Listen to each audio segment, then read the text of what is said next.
තස් නමෝ තස් භගවතු අරහතු සම්මා සම්බුද්දස්ස නමෝ තස් භගවතු අරහතු සම්මා සම්බුද්දස්ස සියලු දෙනාටම තෙරුවන් සරණයි. අද 2020 වර්ෂයේ ඔක්තෝබර් මාසයේ 16 වෙනි සිකුරාදා එංගලන්තයේ තේම්ස් බෞද්ධ විහාරස්ථානයේ සිට සෑම සිකුරාදා දිනකම පස්වරු 2:30ට ආරම්භ වෙන සූත්‍ර අධ්‍යයන පන්තියේ කටයුතු ආරම්භ කරන්නේ.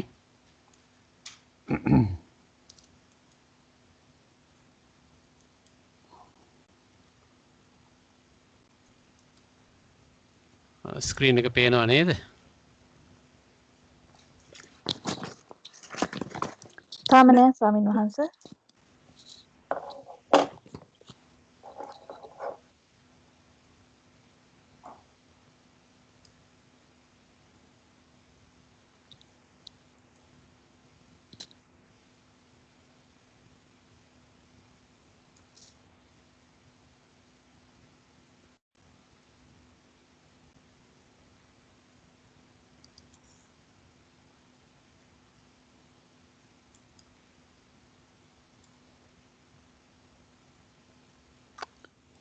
දැන් පේනවා ස්වාමීන් වහන්සේ. හොඳයි.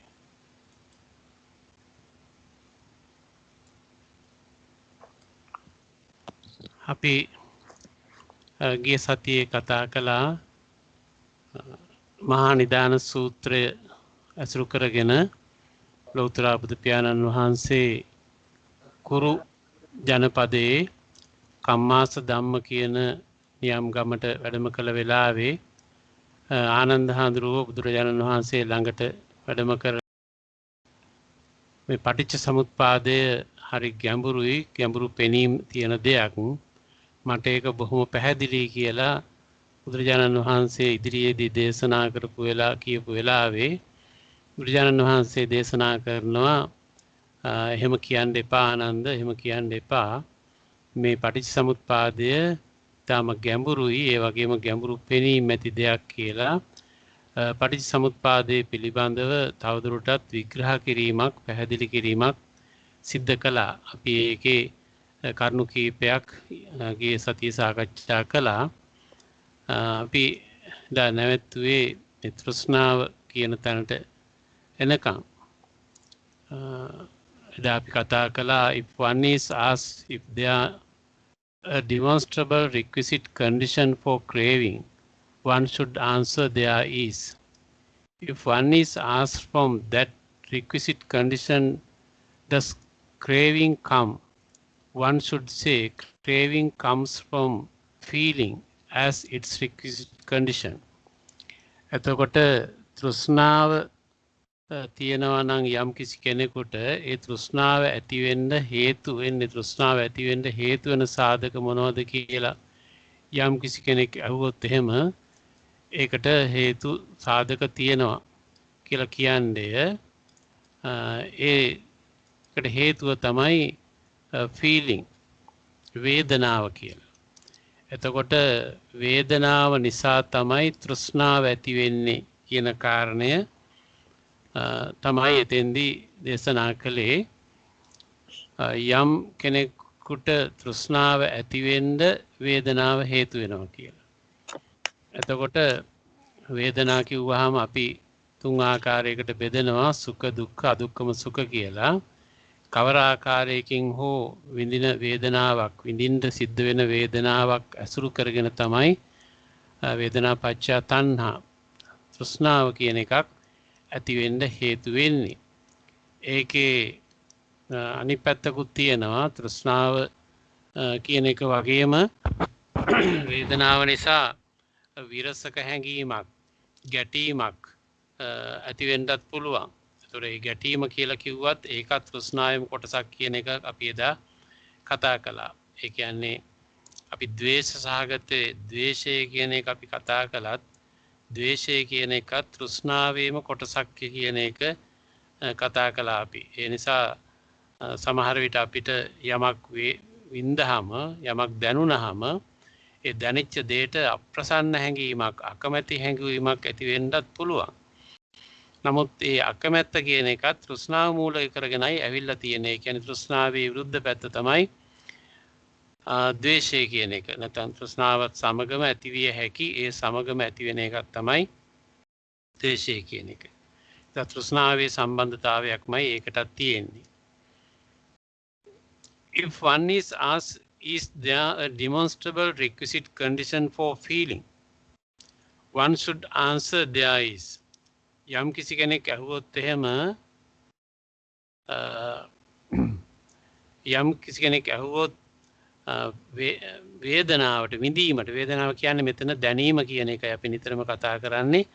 අපිට සාමාන්‍ය සිංහල ව්‍යවහාරයේදී අපි වේදනාව කියන වචනේ භාවිතා කරන්නේ රිදෙනවා කියන එකට. නමුත් ධර්මයේදී වේදනා කියන එක භාවිතා කරන්නේ විඳීම දැනීම කියන අර්ථයෙන්. ඒක සුඛ දුක්ඛ දුක්ඛම සුඛ වශයෙන් ප්‍රභේද වලට ලක් වෙනවා. රිදෙනවම නෙමෙයි දැනෙනවා කියන එක. ඒ නිසා මේ දැනීමට හේතු වෙන කරුණක් තියනවද අදාළ ප්‍රත්‍ය වෙන කාරණයක් තියනවද කියලා යම් කිසි කෙනෙක් අහුවොත් එහෙම one should answer there is ඔව් තියනවා කියලා උත්තර දෙන්න ඕනලු. If one is asked from what requisite condition does feeling come, one should say feeling comes from contact as its requisite condition. එතකොට යම් කිසි කෙනෙක් අහුවොත් එහෙම මේ ෆීලිං එකට හේතු වෙන ප්‍රත්‍ය වෙන කිසියම් හඳුනාගත හැකි ධර්මතාවයන් තියනවාද කියලා අහුවොත් එහෙම එයාට උත්තර දෙන්න ඕනලු කියන්න ඕනලු a feeling comes from contact as its requisite condition. එතකොට ස්පර්ශය වේදනාව කියන එකට හේතුව ස්පර්ශයයි කියලා. ඒතර ස්පර්ශය කිව්වහම ඒක ඉදිරියට අපි තව විස්තර වෙනවා. ඒ නිසා අපි මෙතෙන් හුඟක් දුරට විස්තර කරන්න ඕන වෙන්නේ නැහැ. යම් කවර හෝ ආකාරයක ඉන්ද්‍රියක් ඇසුරු කරගෙන බාහිර ආරම්මණයක් සමග ඇතිවන ඝට්ටණය සම්බන්ධතාවය මත තමයි ඒක සිද්ධ වෙන්නේ. ඒ නිසා මේ ෆීලිං කියන එකක් දැනීමක් ඇති වෙන්න නම් ස්පර්ශයක් තියෙන්න ඕනේ, කන්ටැක්ට් එකක් තියෙන්න ඕනේ. එතකොට ඒ කන්ටැක්ට් කියන එක රික්විසිට් කන්ඩිෂන් එක හැටියට ප්‍රත්‍ය ධර්මයේ හැටියට හේතු වෙලා තමයි මේ වේදනාව කියන එක දැනෙන්නේ කියලා සඳහන් කළේ. ඒක අපි එදා මේ පාළි එකත් අපි කියුවා.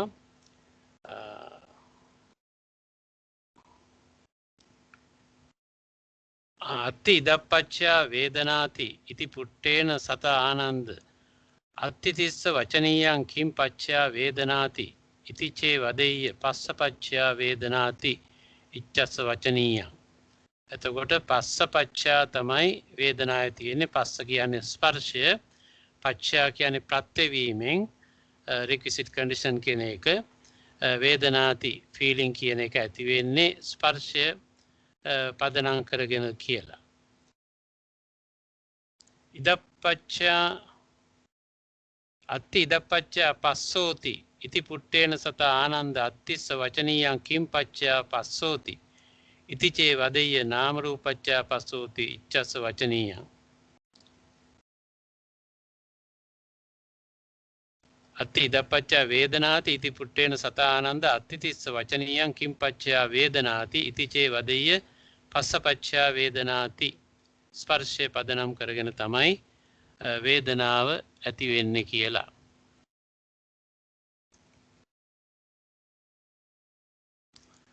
If one is asked, is there demonstrable requisite condition for contact? One should answer there is.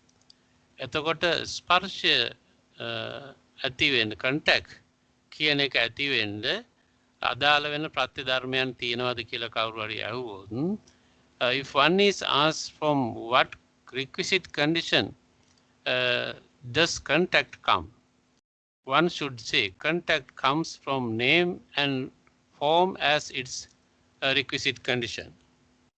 එතකොට ඒක තමයි ඉස්සෙල්ලා මම කිව්වා ඉස්සෙල්ලා කියනනම් අත්ති ඉදප්පච්චා පස්සෝති ඉදි පුට්ටේන සත ආනන්ද අතිතිස්ස වචනීයං කිම් පච්චයා පස්සෝති ඉති චේ වදෙය්‍ය නාම රූප පච්චයා පස්සෝති ඉච්ඡස් වචනීයං.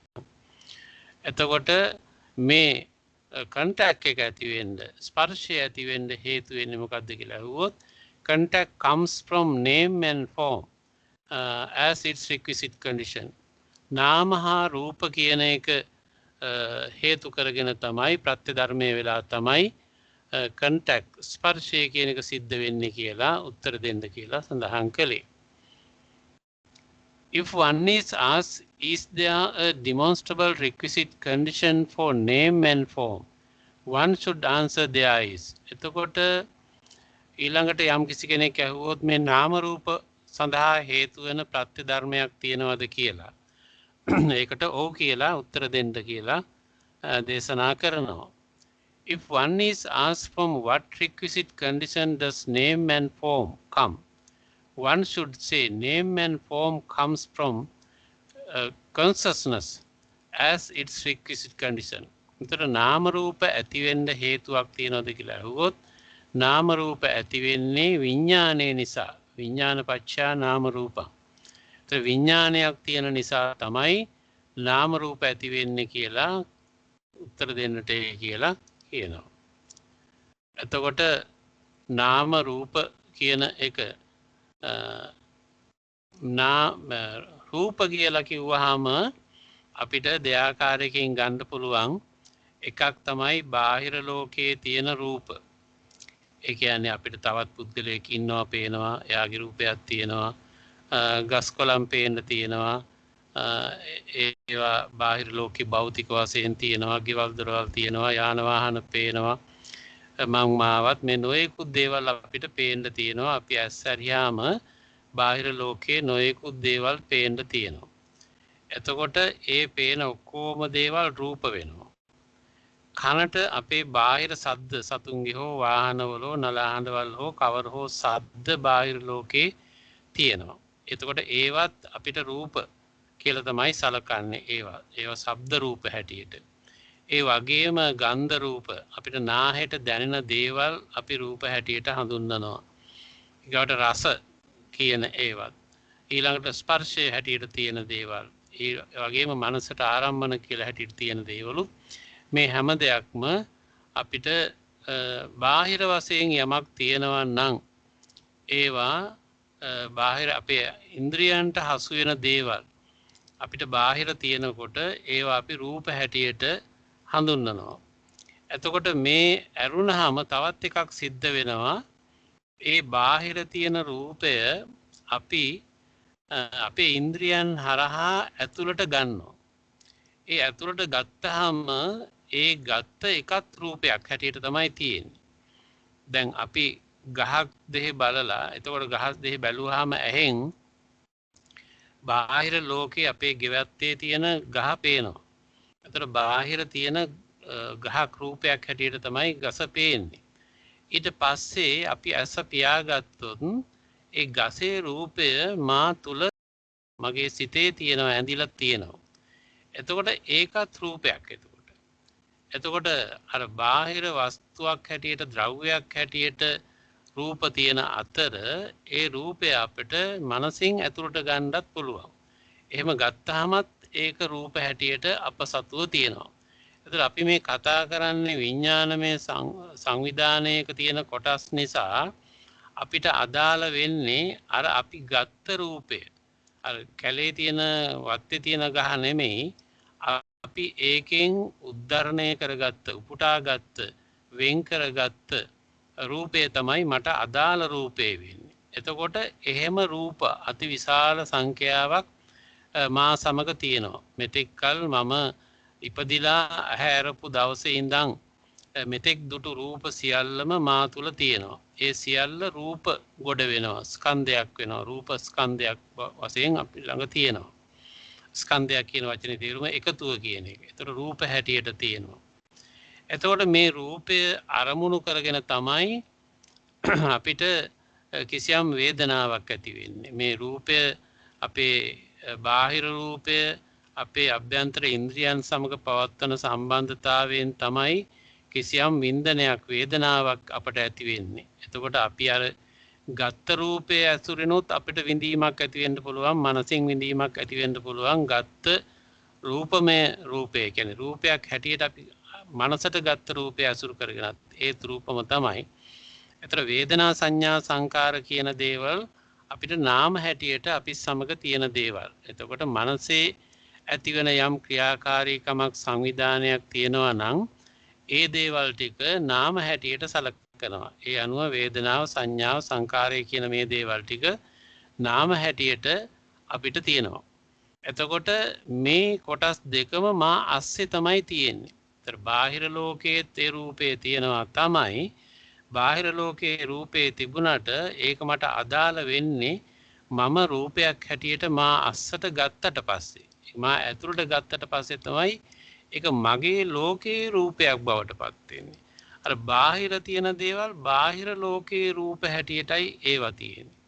බාහිර ලෝකයේ තියෙන රූප ඇස කන නාසය දිව ශරීරය කියන මේ ඉන්ද්‍රියන් ඇසුරු කරගෙන මා අස්සට ගත්තාම ඒවා මගේ රූප හැටියට මට අදාළ වෙන රූප හැටියට භාවිතාවට එන්නේ එතෙන්දී. ඒතර ඒ රූප ඇසුරු කරගෙන තමයි මම වේදනා සංඥා සංකාර ගොඩනගා ගන්නෙ. එතකොට ඒව ඔස්සේ තමයි නාම ගොඩනගන්නේ. එතකොට අපි තව නාම කියලා අර ගසට ගස කියන නාමයකුත් දෙනවා. එනහම එහෙම නාමයක් කිරීමකුත් තියෙනවා. ගස සතා එක සත්තුන්ගේ නම් හැටියට මිනිස්යන්ගේ නම් හැටියට එකක දීපු නාමකරණයකුත් තියෙනවා.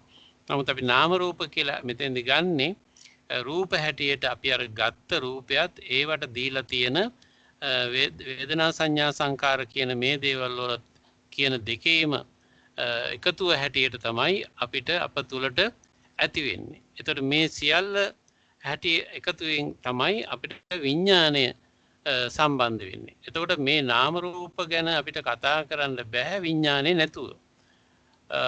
If one is asked from what requisite condition does name and form come, one should say name and form come from consciousness as its requisite condition. එතකොට නාම රූප කියන මේ දෙක ගැන අපිට කතා කරන්න පුළුවන්කම ලැබෙන්නේ විඥාණය ඒකට උදව් කරනවා නම් පමණයි. දැන් මරණයට පත් වුණු මිනිස්සෙකුට ඇස කන නාසය දිව ශරීරය කියන මේ දේවල් ඔක්කොම තියෙනවා තිබුණට ඒවයි විඥානමය උදව්වක් ඒකට නැහැනේ.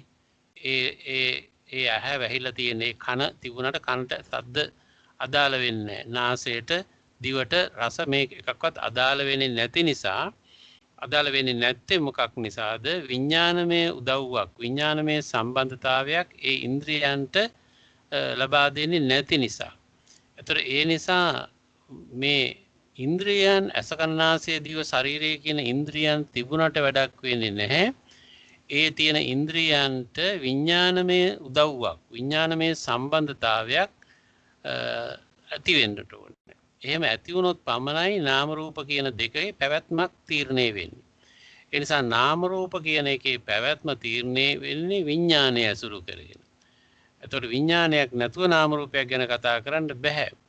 ඒ නිසාම දැන් කියනවා ඊළඟ අවස්ථාවේ if one is asked is there demonstrable requisite condition for consciousness, one should answer there is. එතකොට විඥාණයටත් ප්‍රත්‍ය වෙන ධර්මයක් උත් හේතු වෙන ධර්මයක් තියෙනවද කියලා අහනවා. එහෙම අහුවාම ඒකට ඔව් කියලා උත්තර දෙන්න කියනවා. If one is asked from what requisite condition does consciousness come, one should say consciousness comes from name and form as its requisite condition. එතකොට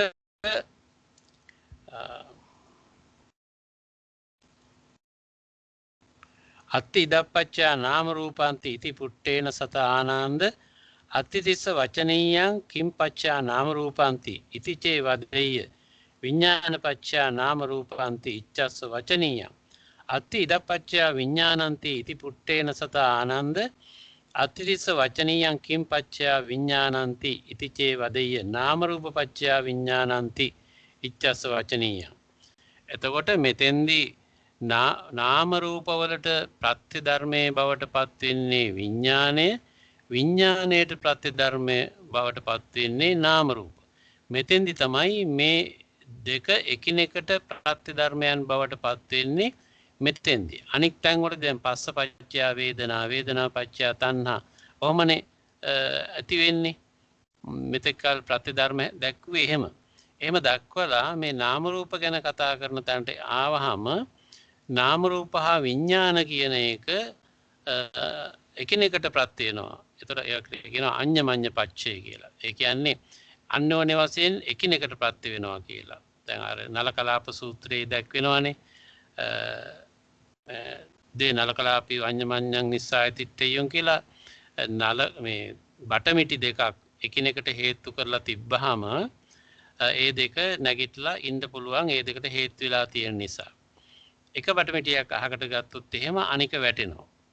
අනික් බටමිටිය ගත්තොත් එහෙම ඒත් වැටෙනවා. එතකොට ඒ කියන්නේ මේ බටමිටි දෙකේ පැවැත්ම තීරණය වෙන්නේ එක එක්කෙනා තම තමන්ට සපෝටිව් විදිහට තම තමන්ට උදව් කරගෙන හිටියොත් තමයි හේතු වෙලා හිටියොත් තමයි නැගිටලා ඉන්න පුළුවන්කම එහි පැවැත්ම නැගිටලා ඉඳීම තීරණය වෙන්නේ. එකක් අහකට ගත්තොත් එහෙම අනික වැටෙනවා. ඒකට කියනවා අපි ඒක ධර්මයේ අඤ්ඤමඤ්ඤ පච්චය කියලා. අන්‍යෝන්‍ය වශයෙන් එකිනෙකා කෙරෙහි ප්‍රත්‍ය වෙනවා ඉන්ටර්ඩිපෙන්ඩන්සි එක පරායත්ත භාවයක් එකිනෙකා කෙරෙහි පරායත්ත වෙලා තමයි ඒ දෙකේ පැවැත්ම සිද්ධ වෙන්නේ. දැන් මේ නාම රූප හා විඥානය කියන එකත් ඒ බඳු අඤ්ඤමඤ්ඤ පච්චයක් තියෙන්නේ එකිනෙකට පරායත්ත වෙනවා. නාම රූප තියෙන නිසා තමයි විඥානය ඇති වෙන්නේ, විඥානය තියෙන නිසා තමයි නාම රූප ඇති වෙන්නේ. එකක් නැත්තම් අනික ගැන කතා කරන්න බෑ. විඥානයක් නැත්තම් නාම රූප ගැන කතා කරන්න විදියකුත් නැහැ. නාම රූප නැත්තම් විඥානය ගැන කතා කරන්න හැකියාවකුත් නැහැ. මොකද මේවා නාම රූප වශයෙන් බාහිර ලෝකයේ නොඑක් දේවල් තියෙන දැන් රූප තියෙනවනේ අපි හිටියත් නැතත් රූප ගස්කොළන් නොඑක් දේවල් ඒ ද්‍රව්‍ය උපකරණ තියෙනවනේ. තිබුණට අපි මේ කතා කරන්නේ යම් ආධ්‍යාත්මික ලෝකයක් පිළිබඳව මානසික ලෝකයක් පිළිබඳවයි අපි මේ ධර්මයේ තුලදී කතා කරන්නේ. ඒ නිසා හැම විටම ලෝකය කියන අර්ථයෙන් අපි ගන්නෙ බාහිර ලෝකයේ මා අස්සට ගත්තාම මා තුල ක්‍රියාත්මක වෙන ලෝකයට තමයි මේ ධර්මයේදී ලෝකය කියලා කතා කරන්නේ. ස්කන්ධ පංචකයේ ලෝකේ බවට පත් වෙන්නේ ඒ නිසා. එතකොට එතෙන්දී එහි ආරම්භයේ සිද්ධ වෙන්නේ විඥානයේ පදනම් කරගෙන. ඒතර විඥානය කියන එකට උදව් කරන්නේ ඒකට ශක්තිය ඉන්ධනයේ බවට පත් වෙන්නේ නාම රූප. ඒතර නාම රූපය ගැන අපිට ගන්න පුළුවන් වෙන්නේ නාම රූප කතාන්තරය ගැන කතා කරන්න පුළුවන්කම ලැබෙන්නේ විඥානයක් තිබුණොත් පමණයි. ඒ නිසා නාම රූපයට විඥානය උදව් වෙනවා, විඥාණයට නාම රූප උදව් වෙනවා කියන්නේ මේ කාරණේ නිසා. ඒතර ඒ දෙක අන්‍යෝන්‍ය වශයෙන් එකිනෙකට ප්‍රත්‍ය වෙමින් තමයි තියෙන්නේ අපේ මානසික ක්‍රියාවලීන් තුල.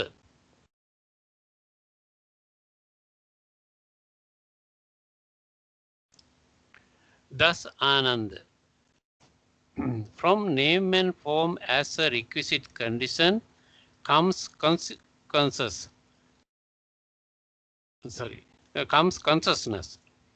From consciousness as a requisite condition comes name and form. From name and form as a requisite condition comes contact. From contact as a requisite condition comes feeling. From feeling as a requisite condition comes craving. From craving as a requisite condition comes clinging. From clinging as a requisite condition comes becoming. From becoming as a requisite condition comes birth. From birth as a requisite condition, aging and death. Sorrow, lamentation, pain, distress and despair come into play. Such is the origination of this entire mass of stress. එතකොට දැන් ඊළඟට ආපහු ඒ කියපු කරුණු ටිකම ආපහු අනිත් පැත්තට දේශනා කරනවා. ආනන්දේ මේ විදිහට නාම රූප ප්‍රත්‍ය කරගෙන විඥානය ඇති වෙන අතර විඥානය ප්‍රත්‍ය කරගෙන නාම රූප ඇති වෙනවා. ඒතර නාම රූප ප්‍රත්‍ය කරගෙන ස්පර්ශය ඇති වෙනවා. ස්පර්ශය ප්‍රත්‍ය කරගෙන විඳීම ඇති වෙනවා. විඳීම ප්‍රත්‍ය කරගෙන තෘෂ්ණාව ඇති වෙනවා. තෘෂ්ණාව ප්‍රත්‍ය කරගෙන ඇලීම ඇති වෙනවා. උපාදානය කර ගැනීම ඇති වෙනවා. උපාදානයේ ප්‍රත්‍ය කරගෙන භවය ඇති වෙනවා. භවයේ ප්‍රත්‍ය කරගෙන උපත ඇති වෙනවා. උපත ප්‍රත්‍ය වෙලා උපත හේතු වෙලා තමයි ජරාව නැත්නම් වයසට යෑම, මරණය, ඒ වගේම දුක්ඛ දෝමනස්යන්, වේදනාව, වෙහෙස, මානසික වෙහෙස, එහෙම නැත්නම් පීඩාවන්, මේ තියෙන කොම දේවල් ටික ඇති වෙන්නේ මේ උපත ප්‍රත්‍ය කරගෙනයි. Such is the origination of this entire mass of stress. මේ සම්පූර්ණ දුකට හේතු වෙන්නේ ඉමස්ස කේවලස්ස දුක්ඛක්ඛන්දස්ස, මේ සම්පූර්ණයෙන්ම mass of stress, සම්පූර්ණයෙන්ම මේ දුක්ඛන්දරාවට, දුක් ගොන්නට හේතු බවට පත් වෙන්නේ මේ උපත. ඒතර උපත දක්වා වෙන කිසියම් පිළිවෙලක් නාම රූප වල ඉඳන් විඥානයේ ඉඳන් විඥානපච්චය නාම රූප කියපු තැන ඉඳන් මේ උපත දක්වා වෙන ක්‍රියාදාමයේ ප්‍රතිඵලයක් හැටියට තමයි සත්වයාට සියලු ආකාරයේ දුක් ගැට, දුක් දොම්නස්, වේදනා, පායාසයන්, කේන්දිරිලි, ලතෝනි, වේදනා, පීඩා, මානසික වෙහෙස කියන මේ ඔක්කොම දේවල් හේතු වෙන්න පටන් ගන්නෙ මෙන්න මේ සංවිධානය, මේ ප්‍රොසෙස් එක, මේ ක්‍රියාවලිය තුලින් තමයි කියලා තමයි බුදුරජාණන් වහන්සේ දේශනා කරන්නේ. ඒතර ඔබ මේවා අහලා තියෙනවා මීට කලිනුත්. හුඟක් විස්තර කරන්න දෙයක් නැහැ. අර අලුතෙන්ම යමක් කියා දෙනවා වගේ විස්තර කරන්න මම උත්සාහ කරන්නේ නැහැ. ඒවා මීට කලිනුත් අහලා තියෙනවා. මෙහෙම මේ ප්‍රත්‍ය ධර්මයන්ගේ සමவாய එකිනෙකට ප්‍රත්‍ය වීමේ රටාව ගැන තමයි මහානිදාන සූත්‍රයේදී බුදුහාඳුරෝ පැහැදිලි කරන්නේ. ඒවා මේ සූත්‍රයේ තියෙන කරුණු ඇහෙන එක තමයි ඔබට ප්‍රමාණවත් කියලා මම හිතන්නේ. වඩාත්ම විස්තරයක් අවශ්‍ය වෙන එකක් නැහැ. ඔබ කීප වතාවක්ම මේවා ජීවිතය අහලා තියෙනවා. ඒවා පිළිබඳව සාකච්ඡා කරලා තියෙන නිසා අවශ්‍ය තැනකදී තරක් මම අවශ්‍ය පැහැදිලි කිරීම කරනවා. Aging and death, ජරාව සහ මරණය. From birth as requisite condition comes aging and death. Thus it has been said, and this is the way to understand how from birth as a requisite condition come aging and death.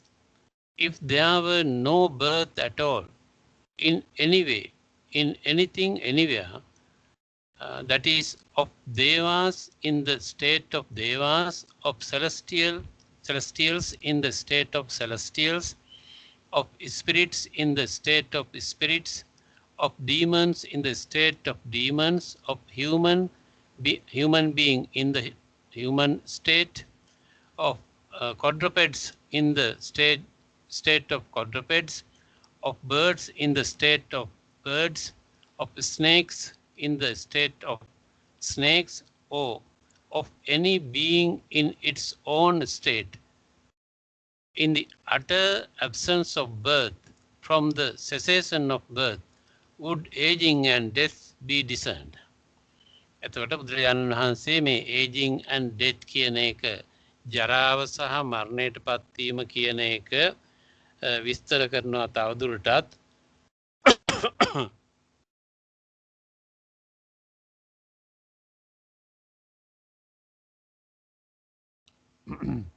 ජාතිපච්චා ජරා මරණාන්ති ඉතිකෝ පනේතං උත්තං තදානන්ද ඉමිනාපේතං පරියායේන වේදිතබ්බං යතා ජාතිපච්චා ජරා මරණං ජාතිචහි ආනන්ද නාභවිස්ස සබ්බේන සබ්බං සබ්බතා සබ්බං කස්සචි කිම්හිචි සය්‍යතීදං දේවානං වා දේවත්තාය ගන්ධබ්බානං වා ගන්ධබ්බත්තාය යක්ඛානං වා යක්ඛත්තාය භූතානං වා භූතත්තාය මනුස්සානං වා මනුස්සත්තාය චතුප්පදානං වා චතුප්පදත්තාය පක්ඛීනං වා පක්ඛිත්තාය සරීසපානං වා සරීසපත්තාය ඒක සිරින්සපානං කියලා දෙන්නත් පුළුවන්. තේසං තේසංචහි ආනන්ද සත්තානං තදත්තාය ජාති නා භවිස්ස සබ්බසෝ ජාතිය අසති ජාති නිරෝධා අපිනුක්කෝ ජරා මරණං පඤ්ඤායේතාති නොහේතම් බන්ති තස්මාති ආනන්ද ඒසේව හේතු ඒතන් නිදානං ඒස සමුදයෝ ඒස පච්චෝ ජරා මරණස්ස යදිදං ජාති. එතකොට මෙතෙන්දි ජරා මරණය කියන එක තවදුරටත් පැහැදිලි කිරීමක් කළේ මේ ජාතිය පදනම් කරගෙන ජාතිය මූල හේතුව වෙලා මේ මිනිස්සුන්ට ඇතිවන විවිධාකාරයේ ව්‍යසනයන්. Thus it has been said, and this is the way to understand how from birth as requisite condition come aging and death. මේ උපත හේතු කරගෙන මේ විදිහට ජරාව සහ මරණය හා විවිධ පීඩාවන් ඒම පිළිබඳව මෙන්න මේ විදිහටයි අපට දැන හඳුනා ගන්න තියෙන්නේ. If there were no birth at all in any way of anything anywhere. එතකොට යම් විදිහකින් මේ birth කියන එක උපත කියන එක නැත්නම් කවර ආකාරයකින් හෝ කවර තැනක හෝ කවර විදිහකින් හෝ උපතක් කියන එකක් නැත්නම් if devas in the state of devas එතකොට දේව ලෝකයේ දෙවියන්ට මේක අදාළ වෙන්නේ නැහැ. එහෙමනම් දෙවියන්ට දේව ලෝකයේ දෙවියන්ට මේක අදාළ වෙන්නේ. ඒ වගේම බ්‍රහ්ම ලෝකයේ ඉන්න බ්‍රහ්මයන්ට මේක අදාළ වෙන්නේ. ඒ වගේම භූත ලෝකයේ ඉන්න භූතයන්ට මේක අදාළ වෙන්නේ. ඒ වගේම යක්ෂ ලෝකයේ ඉන්න යක්ෂයන්ට මේක අදාළ වෙන්නේ. මනුස්ස ලෝකයේ ඉන්න මනුස්සයන්ට මේක අදාළ වෙන්නේ. ඒ වගේම තිරිසන් ලෝකයේ ඉන්න චතුස්පදිකයන්ට මේක අදාළ වෙන්නේ. ඒ වගේම කුරුළු ලෝකයන්ගේ පක්ෂීන්ගේ අතර ඉන්න පක්ෂීන්ට මේක අදාළ වෙන්නේ. උරග ලෝකයේ ඉන්න උරගයන්ට මේක අදාළ වෙන්නේ. ඒ ඕනෑම භවයක ඉන්න ඕනෑම සත්වයකට මේක අදාළ වෙන්නේ මේ ඒ අය උපන් නිසා. එතකොට ඒ නිසා in the utter absence of birth ඒ කවර ආකාරයකින් හෝ මේ birth කියන එක උපත කියන එක සිද්ධ වුණේ නැත්තම් from the cessation of birth උපත කියන එක නැති වුණා නම් would aging and death be discerned. එතකොට වයසට යෑමක් හා මරණයක් හෝ කියන මේ දේවල් මේ ලෝකේ ඉන්න කවර හෝ සත්වයකට අදාළ වෙනවද නෑ ස්වාමීනි. Thus this is the cause, this is the reason, this is the origination, this is the requisite condition for aging and death, that is birth. එතකොට මේ විදිහට මේ කවර හෝ ලෝකයක ඉන්න සියලුම සත්වයින්ට ඒ අය ඉපදුනාට පස්සේ වයසට පත්වීම හා මරණයට පත්වීම ඇතුළු මේ සියලු දේවල් සිද්ධ වෙන්න හේතු වෙන්නේ ඔවුන්ගේ උපත කියන එක තමයි හේතුව බවට පත් වෙන්නේ.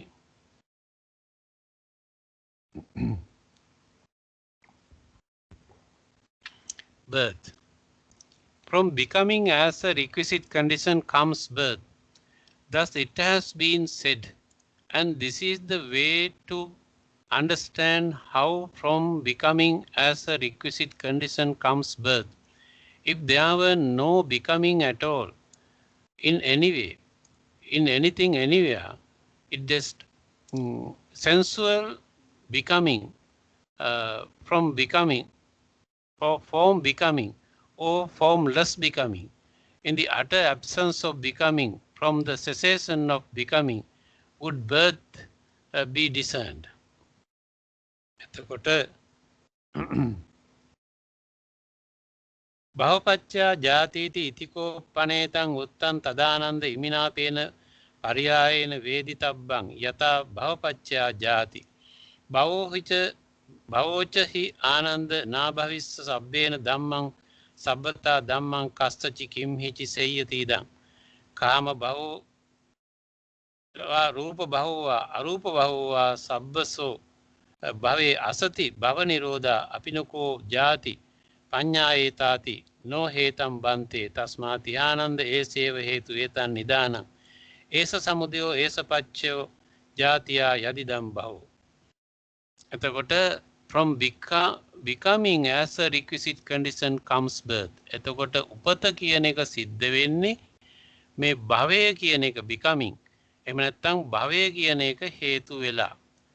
Thus it has been said, මේ නිසා කියනවා And this is the way to understand how from becoming as a requisite condition comes birth.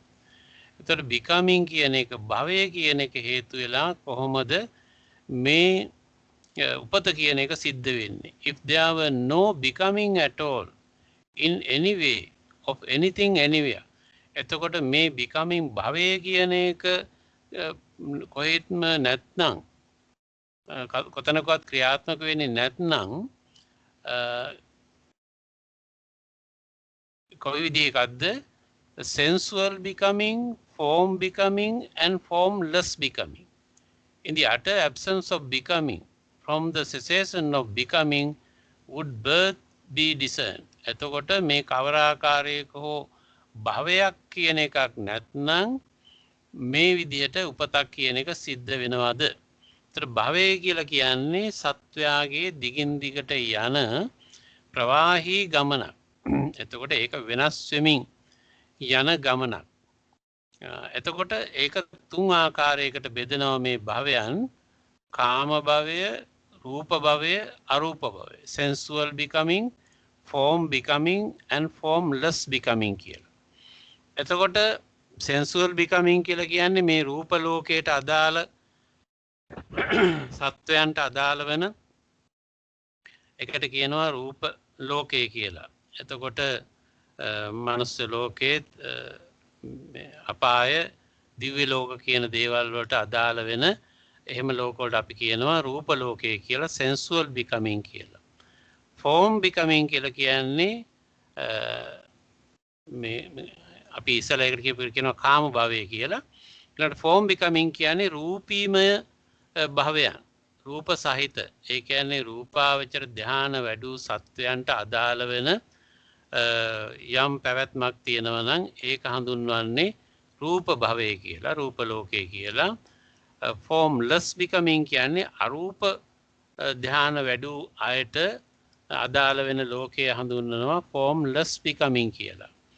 එතකොට කාම භවය කියලා කියන්නේ කිසියම් ඕලාරික ශරීරයක්, අපි කියනවා ඒකට ඕලාරික ශරීරය කියලා, ගොරෝසු ශරීරය, corporeal body කියන නැත්නම් physical body කියලා අපි හඳුන්වන මට්ටමේ තියෙන මේ භෞතිකය තුල අපිට පේන්න ස්පර්ශ කරන්න පුළුවන් මට්ටමේ තියෙන ශරීරයන් අපි හඳුන්වනවා කාම භවයේ තුල ඉන්න සත්වයන්ගේ ශරීර කියලා, sensual becoming කියලා, කාම භවයේ කියලා. එතකොට තව විදිහට ගොත් ගොරෝසු ශරීර සහිත සත්වයන්. එතකොට එහෙම අය මේ කාම ලෝකයට අයිති, කාම භවයට අයිති සත්වයන් හැටියට හඳුන්වන්නේ. එතකොට යම් කෙනෙක්, යම් මිනිසෙක් තමන්ගේ සිත මේ අභ්‍යන්තර බාහිර වශයෙන් තියෙන මේ රූප ලෝකයට අදාළ වෙන දේවල් ඉක්මවා ගිහිල්ලා තමන්ගේ සිත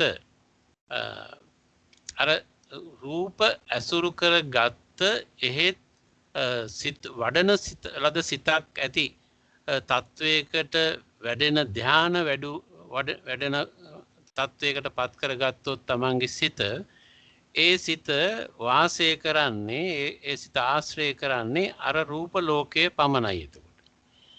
එතකොට ප්‍රථම ධානය, ද්විතීය ධානය, තෘතීය ධානය, චතුර්ථ ධානය හැටියට තියෙන මේ හතර තවත් විග්‍රහයකට අනුව පංචම ධානය හැටියටත් තියෙනවා. ඒක දෙකම කොයිකින් ගත්තත් එකයි. එතකොට ඒ ධාන වැඩුවොත් යම්කිසි කෙනෙක් ඒ ධාන වලට විශේෂ වෙන්නේ මේ රූප ලෝකයට අදාළ දේවල් අසුරු කරගෙන තමයි ධාන වඩන්නේ. එතකොට එසේ වඩන ලද සිත් ඇති කෙනෙක් මනුස්ස ලෝකයේ තුල ඉන්නේද්දී ඒ ධාන වඩමින් හිටියොත් ඒ තැනත්තා මනුස්ස ලෝකයේ තුල ඉඳගෙනම බ්‍රහ්ම තලයන් ස්පර්ශ කරමින් තමයි එයා ඉන්නේ. ඒ කියන්නේ තව විදිහකට කිව්වොත් එහෙම එයාගේ සිත බ්‍රහ්ම තලයක් ස්පර්ශ කරමින් තමයි ඉන්නේ. කියන්නේ බ්‍රහ්මත්වයට පත් වෙලා තමයි එයා ඉන්නේ. මනුස්ස ලෝකේ මිනිසෙක් හැටියට තමයි ඉන්නේ. නමුත් එයාගේ සිත බ්‍රහ්මයි. එතකොට බ්‍රහ්ම තලයකට අදාළ වෙන මානසික හඳුනා ගැනීම ස්පර්ශයන් සහිතව තමයි එයා ඒ කාලය තුල රැඳිලා ඉන්නේ.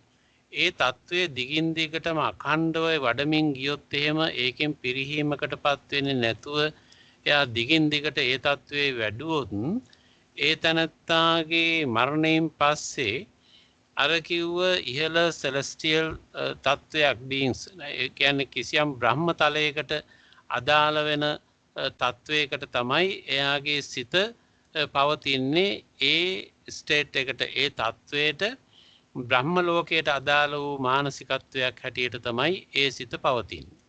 එතකොට ඒ බඳු උපතක් ලබන්නේ එයා ඒ මේ ෆෝම් becoming කියන එක රූප භවයන්ට අදාළ වීම තුලින්. එතකොට අපි තවත් කාරණයක් මෙතෙන්දී තේරුම් ගන්නට ඕනේ මේ භව කියන වචනේ මම එදත් සුළුවෙන් කතා කළා. භව කියන්නේ වෙනවා වීමක් කියන එක ඉවෙන්ට් එකක්. එහෙම නැත්නම් එක්සිස්ටන්ස් එකක් පැවැත්මක් කියන අර්ථයෙන් තමයි භව කියලා කියන්නේ. ඒතර වෙනවා තියෙනවා සිද්ධ වෙනවා ඔය වගේ දෙයක්. being state එහෙම නැත්නම් becoming ඔය existence ඔය වගේ වචන භාවිතාවෙන්න පුළුවන් මේ භවය කියන එක. ඒ කියන්නේ තියෙනවා වෙනවා කියන අර්ථයක්. එතකොට අපි සාමාන්‍යයෙන් භවය කියලා කතා කරනවා මනුස්ස ලෝක දැන් තිරිසන් ලෝකේ ඉන්නකොට තිරිසන් භවය, പ്രേත භවය, අසුර භවය කියලා ඔහම එහෙම භව වලට කතා කරනවා. මනුස්ස භවය, දිව්‍ය භවය කියලා ඔහම අපි ඒ ස්තර වලට ඒ ස්ටේට් වලටත් අපි භව කියන වචනේ භාවිතා කරනවා. නමුත් ධර්මානුකූලව ගත්තාම ඒවා ඒ සියල්ලමත් භවයන් තමයි.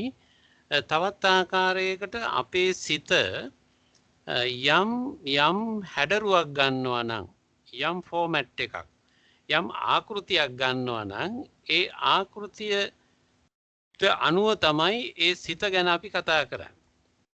දැන් අපි කවර හෝ දෙයකට උපකරණයකට අපි ඒකේ ආකෘතියට ඒකේ හැඩයකට අනුවනේ අපි ඒකට නමක් දෙන්නේ භාවිතා කරන්නේ.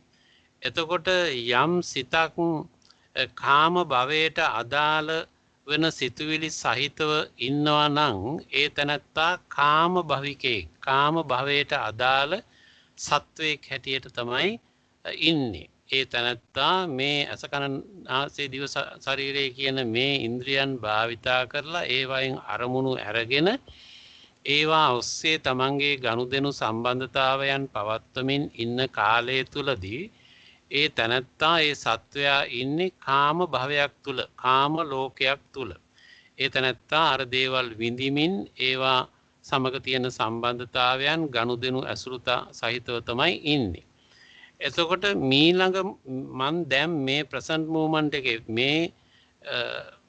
මේ දැන් ඉන්නවා නම් ඊළඟට මම ඇසුරු කරන දේ ඒක රූපයක් වේවා සද්දයක් වේවා ගන්ධයක් වේවා රසයක් වේවා ස්පර්ශයක් වේවා ඒක මම කැමති මා සතුටු කරන වර්ගයේ එකක් වුණොත් එහෙම මම ඇලෙන බැඳෙන වර්ගයේ එකක් වුණොත් එහෙම මම ගොරෝසු විදිහට ඇසුරු කරන වර්ගයේ දෙයක් වුණොත් එහෙම අපි ඒක හඳුන්වනවා කාම අරමුණක් කියලා.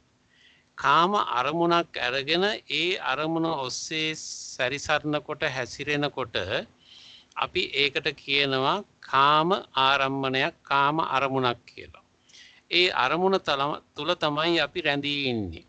ඒ අරමුණෙන් පස්සේ ඊළඟට එන අරමුණත් කාම අරමුණක් වුණොත් එහෙම අසකන නාසය දිව ශරීරය කියන මේ ඉන්ද්‍රියන් සතුටු කරන ඒවා කැමති වෙන වර්ගයේ එකක් එක්ක වුණොත් එහෙම ඊළඟ එකක් වුණොත් එහෙම ඔහොම අපි විනාඩි 5ක් අපි හිටියොත් ඒ කාම භවය තුල තමයි මම මේ විනාඩි 5 ඉඳලා තියෙන්නේ.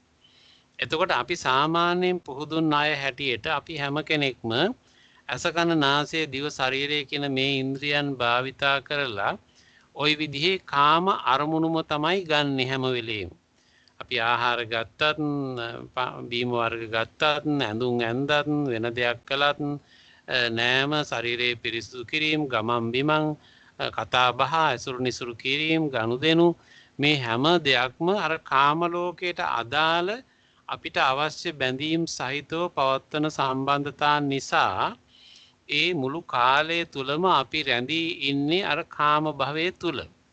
මේ නිසා කෙනෙක් උදෑසන අවදි වුණු වෙලාවේ පටන් රාත්‍රියේ නිින්දට යනකම්ම ඒ තැනැත්තා අර කාම වස්තුන් ඇසුරු කරගෙන ප්‍රිය කරන බැඳෙන ඇලෙන තමන්ට ඕනෑ කියලා හිතෙන තමන්ගේ අයිතිය ප්‍රකාශ කරන වස්තුන් සමග නිසා මේ සම්බන්ධතාවයේ ගනුදෙනුව පවත්වන්නේ එයා අවදි වෙන්න මුළු කාලය තුලම කාම භවයක කාම වස්තුන් සමග තමයි එයාගේ පැවැත්ම සිද්ධ වෙන්නේ.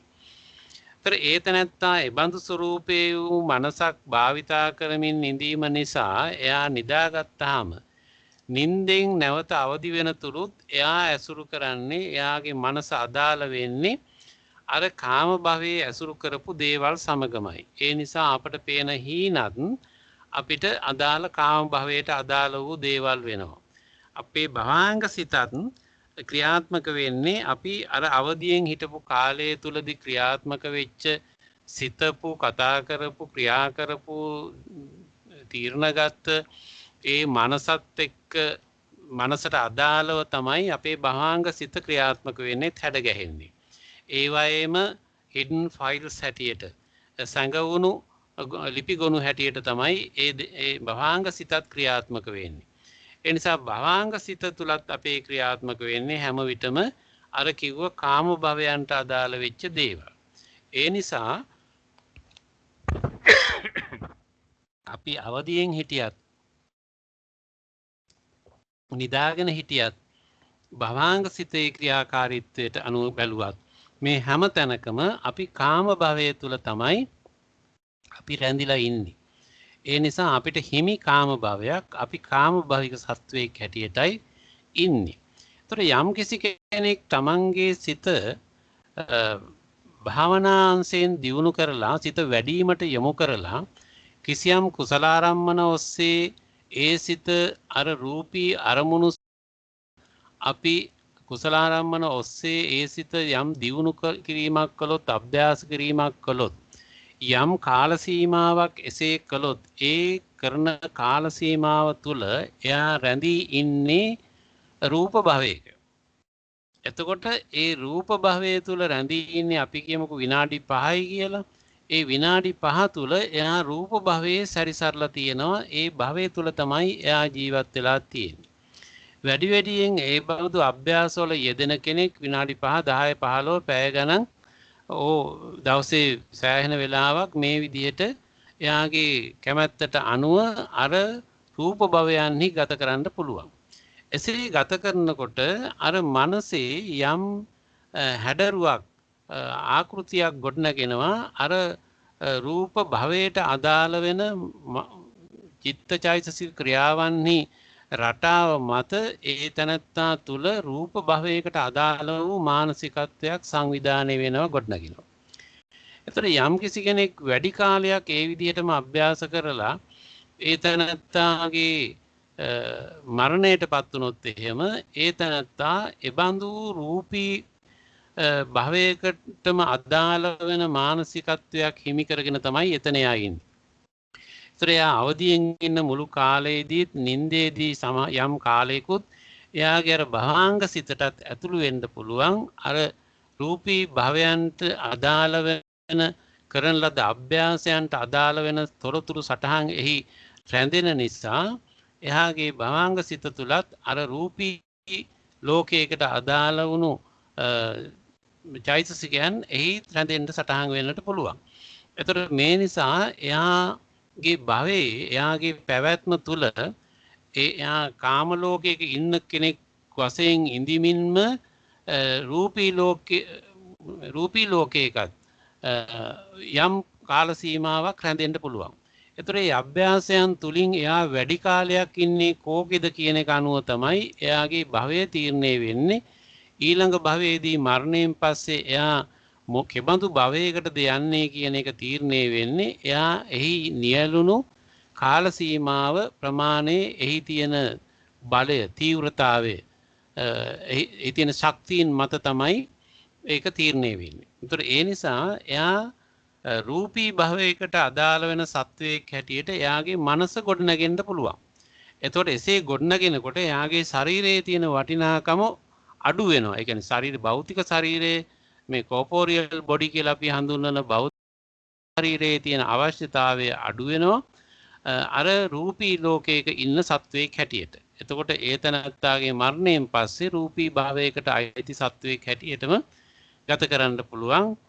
බ්‍රහ්ම ලෝකවල තලවලට අදාළ වෙන භවයකට එයා සුදුස්සෙක් බවට පත් වෙන්න පුළුවන්.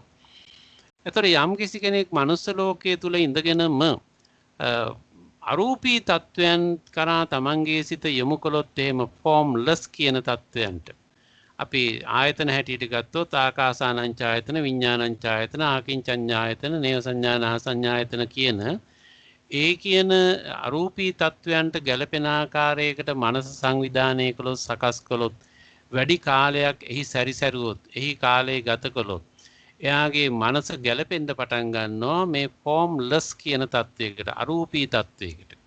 ඒකට එයා ප්‍රිය වෙනවා කැමති වෙනවා එහි වැඩි කාලයක් රැඳෙන්න උත්සාහ කරනවා. මේ නිසා මිනිස්සෙක් වශයෙන්ම ෆෝම්ලස් කියන තත්වයක මනස තියාගෙන ඉන්න පුළුවන් යම් කාල සීමාවක්. එසේ ඉන්නකොට එයාගේ නින්දදී තියෙන මනසෙත් ඒ කොටස් ක්‍රියාත්මක වෙනවා. ඒ වගේම අර භවාංග සිතෙත් එයාගේ අදාළ වෙන්නේ අර අරූපී භවයකට අදාළ වෙන මානසිකත්වයක් තමයි එයාගේ සිතේ ක්‍රියාත්මක වෙන්නේ ෆෝමැට් වෙන්නේ සංවිධානය වෙන්නේ. ඒතර ඒ තැනත්තා ඒ ස්වභාවයෙන්ම ප්‍රැක්ටිස් කරලා වැඩි කාලයක් එහිම ගත කරලා ඒකෙන් පිරිහීමක් ඇති වෙන්නේ නැතුව මරණයට පත් වුණොත් එහෙම එයා අරූපී භවතලයන්ට අරූපී බ්‍රහ්ම ලෝකවලට පත් වෙන්න එයා සුදුසෙක් බවට පත් වෙනවා. එයාගේ සිතේ ඇතිවන අර ෆෝම්ලස් තත්වය කියන එක. එතකොට මේ අනුව becoming කියලා අපි කියන්නේ භවය කියලා එක කියන්නේ මානසිකව අපි පත් වෙන ස්තරය මට්ටම ස්ටේට් එක.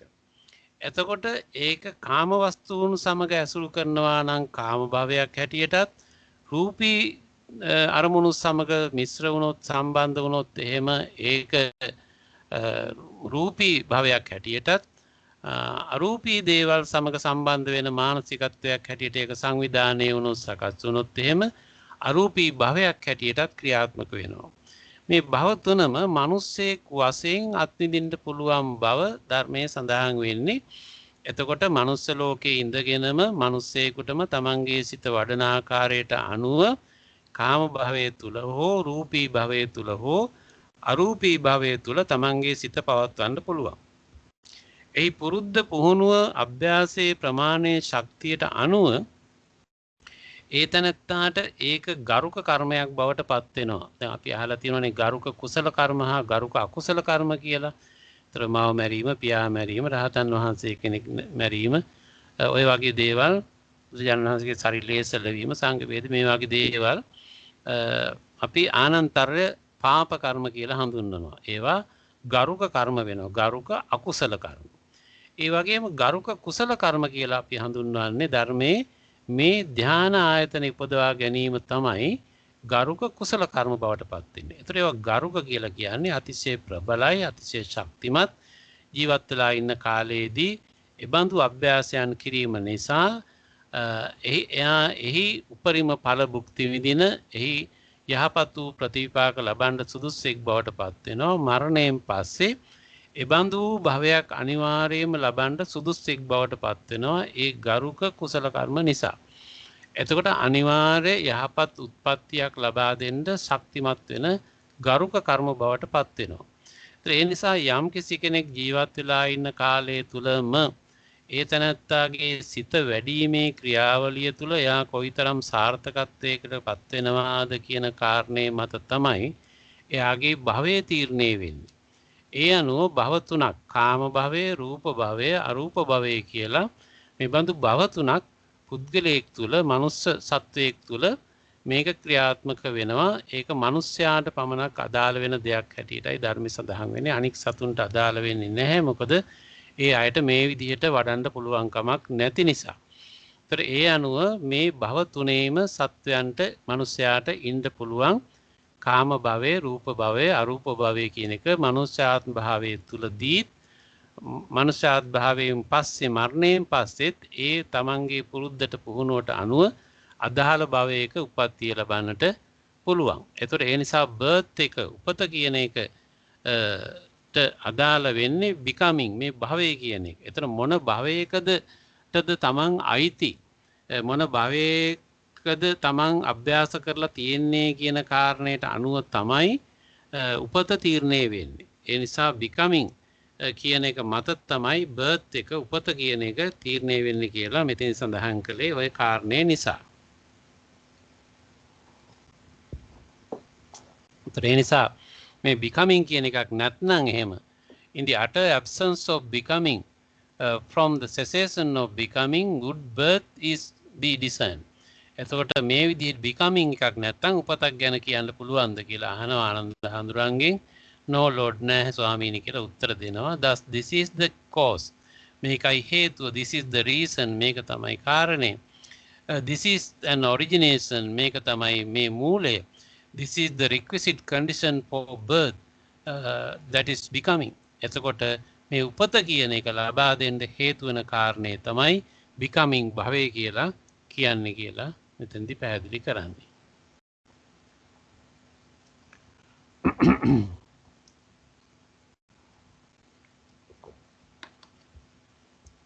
ඊළඟට becoming කියන එක විස්තර කරනවා. From clinging as a requisite condition comes becoming. Thus it has been said, and this is the way to understand how from clinging as a requisite condition comes becoming. If there were no clinging at all in any way, in anything, anywhere, that is clinging to sensuality, clinging to precepts and practices, clinging to views, or clinging to doctrines of the self, in the utter absence of clinging, from the cessation of clinging, would becoming be discerned.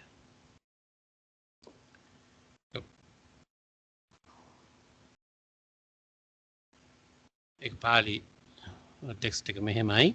උපාදාන පච්චා බහෝති ඉතිකෝ පනේතං උත්තං තදානන්ද ඉමිනාපේතං පරියායන වේදිතබ්බං යතා උපාදාන පච්චා බහෝ උපාදානංච හි ආනන්ද නා භවිස්ස සබ්බේන සබ්බං සබ්බතා සබ්බං කස්සචි කිම්හිචි සේයතිදං කාම උපාදානං වා ditth උපාදානං වා සීලබ්බත උපාදානං වා අත්වාද උපාදානං වා සබ්බසෝ උපාදානේ අසති උපාදාන නිරෝධා අපිනකෝ බහෝ පඤ්ඤායතාති no hetam bante tasmati hananda eseva hetu hetan nidanang esa samudyo esa paccayo bawassa yadidan upadana. ඊළඟට becoming මේ දැන් අපි කතා කළානේ becoming භවය පිළිබඳව. from clinging as a requisite condition comes becoming. ඒතර becoming කියන එක භවය කියන එක වීම සිද්ධ වෙන්නේ clinging. from clinging as a requisite condition. එතකොට භවය කියන එක ඇති වෙන්න හේතුව ඒකට ප්‍රත්‍ය කාරණේ බවට පත් වෙන්නේ clinging. clinging කියන්නේ උපාදානය, අල්ලා ගැනීම. එතකොට අපි භවය කියන්නේ වීමක් කියලානේ අපි කතා කළේ. වෙනවා, තියෙනවා, පවතිනවා, existing, continuous ඔය කියන අර්ථනේ එන්නේ භවය කියන එකේ. ඒතර භවයේ තියෙන්නේ පවතින්න, ඉන්න තියෙන ඕනෑකම. ඒ ඉන්න තියෙන ඕනෑකමක් ඇති වෙන්නේ අල්ලා ගැනීමක් තියෙනවා නම් clinging. clinging කියන්නේ ඒතර අල්ලා ගන්නවා, පවතිනවා.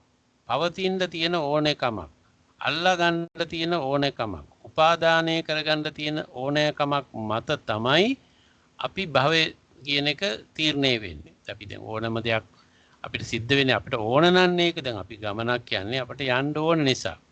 අපි කිසියම් නගරයකට යන්න ඕන කියලා හිතන්නේ. ඒ නගරයට යන්න ඕන නිසා තමයි අපි ගෙයින් එළියට බහින්නේ, වාහනයට යන්නේ.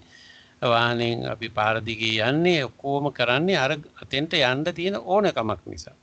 එහෙම ඕනකමක් නැත්නම් අපි යන්නේ නැහැ. එතනින් එළියට බහින්නේ නැහැ.